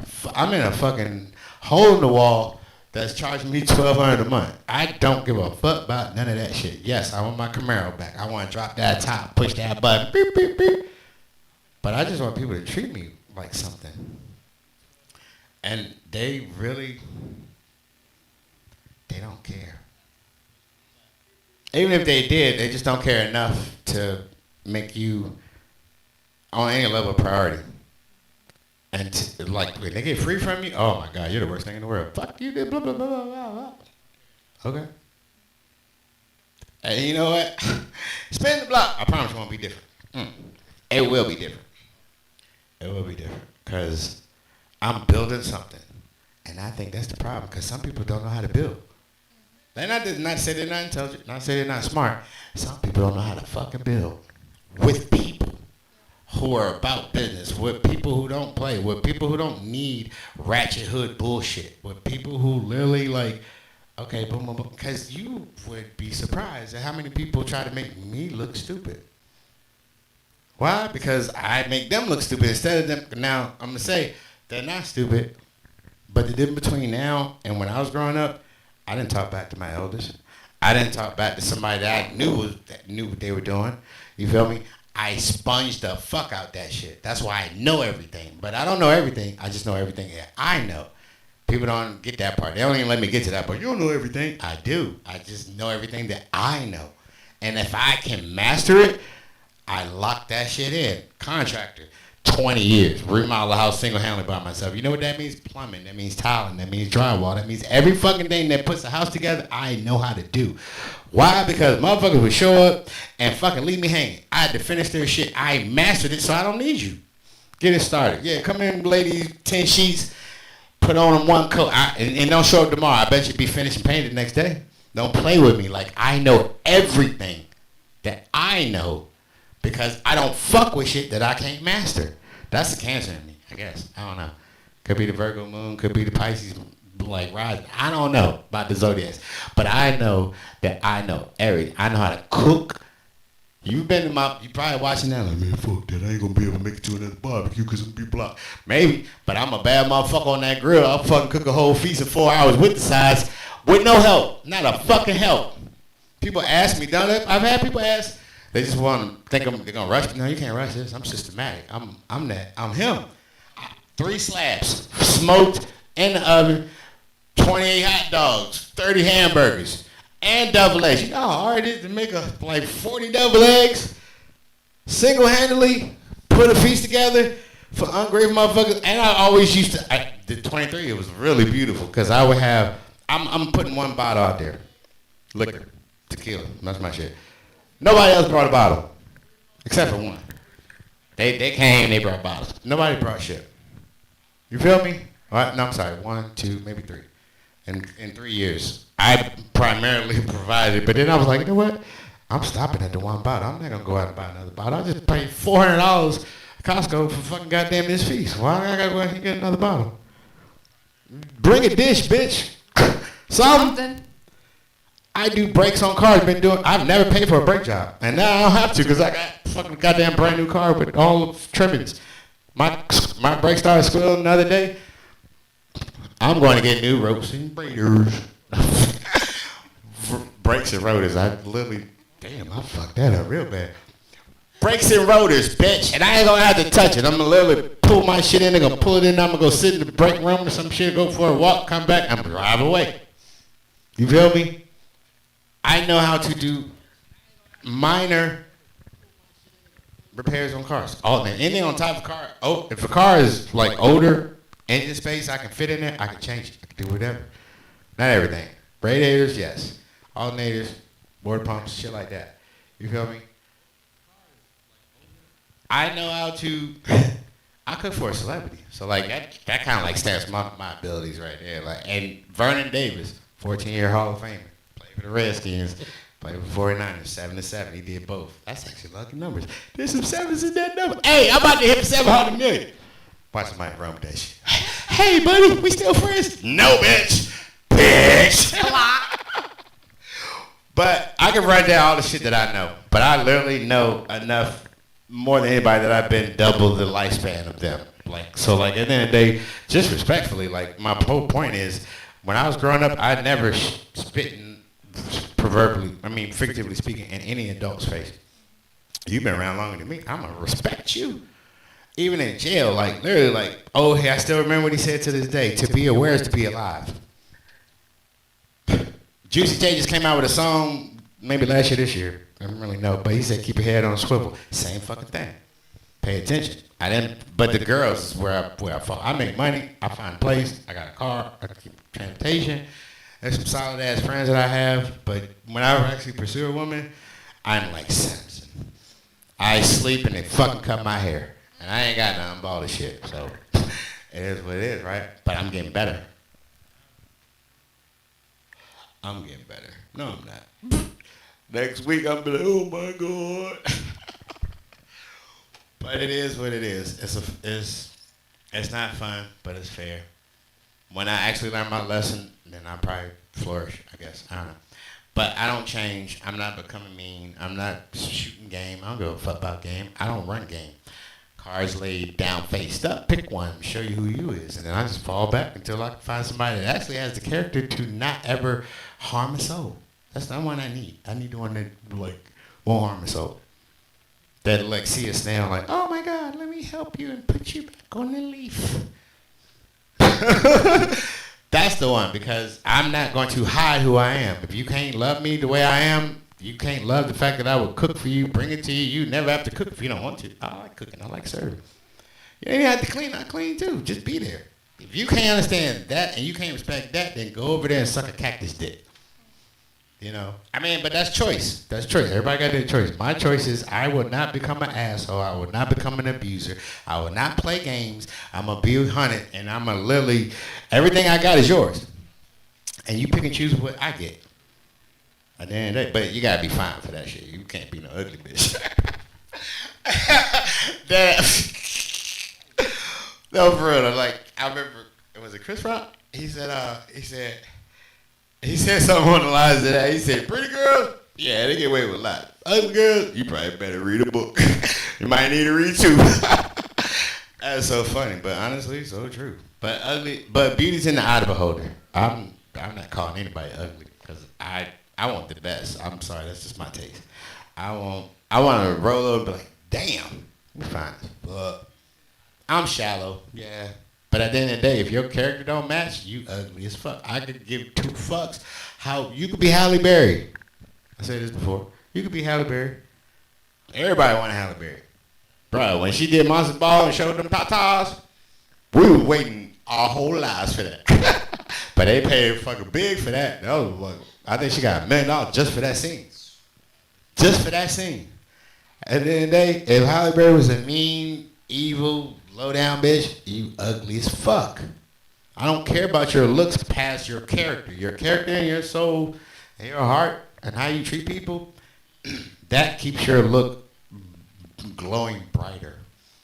Pretty Privilege did an episode on that. Like, the thing about that is the females that don't use their looks for a weapon are some of the prettiest women in the world. And trust me, I know there's some officers that literally just hate themselves. Like, wow, I fucking like her. Oh, she was pretty. I see cleavage. Oh my God. And you know what? You know what people don't realize? Men have pretty privilege too. It's just in a different form. He pulled up looking like he from Wall Street. He in a Lamborghini. That nigga is the shit. It's funny. It's funny. Not a good job. My bro came through. When I tell you, he looked like Leonardo DiCaprio and the Wolf of Wall Street, he had all them bitches in the club last night on him. I said, you motherfucker. His face looked like the Gerber kid grown up. It literally, it just looks like he just pulled out of Wall Street in Lambo. And every single bitch, and everyone taken, he literally, I never seen him alone. His face looks like an 800 credit score.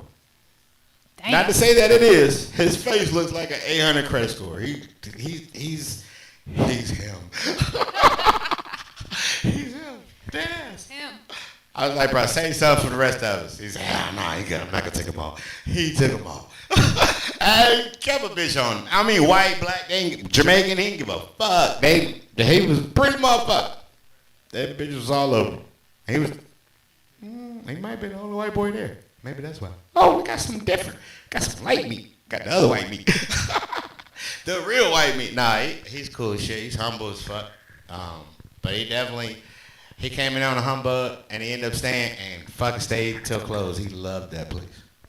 So if you're in the Martinsburg area, check out a club that just opened. But you gotta DM me because no haters allowed. We screaming shit around here. But this motherfucker's Caribbean dancehall fire as fuck. If you know any of my social media, watch my story, shit's fire as fuck.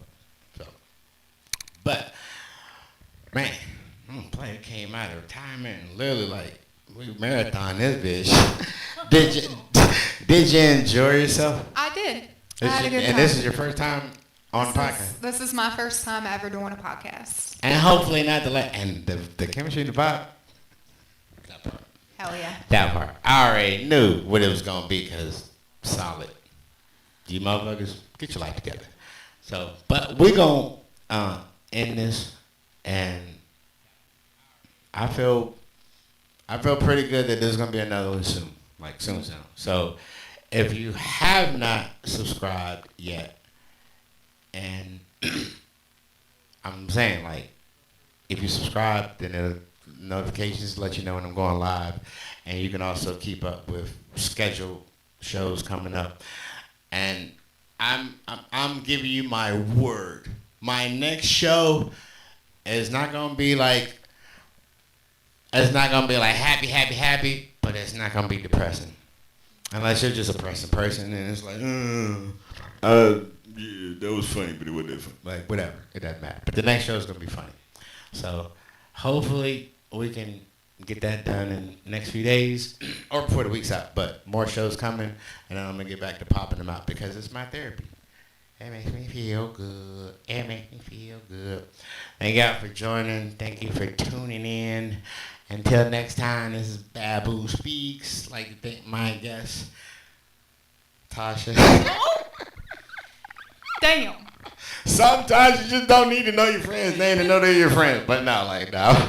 I want to thank Sexy T for coming on here and Lily actually being present, because that's hard to get guests that are like literally like present. And then I get it. Sometimes people just they've never done it, but like it's just natural, organic. That's fucking crazy. Thank you for having me. Oh, of course. And hopefully not the last time, because shit, we need like some real. I'm glad I put my phone on silent. Some motherfuckers, I'm live and you like call it, or maybe you don't know, but still, like, I'm not answering during calls, during shows. But until then, we out, bitches. Hope you like it. Don't forget to fucking goddamn subscribe and like and comment and tell your friends.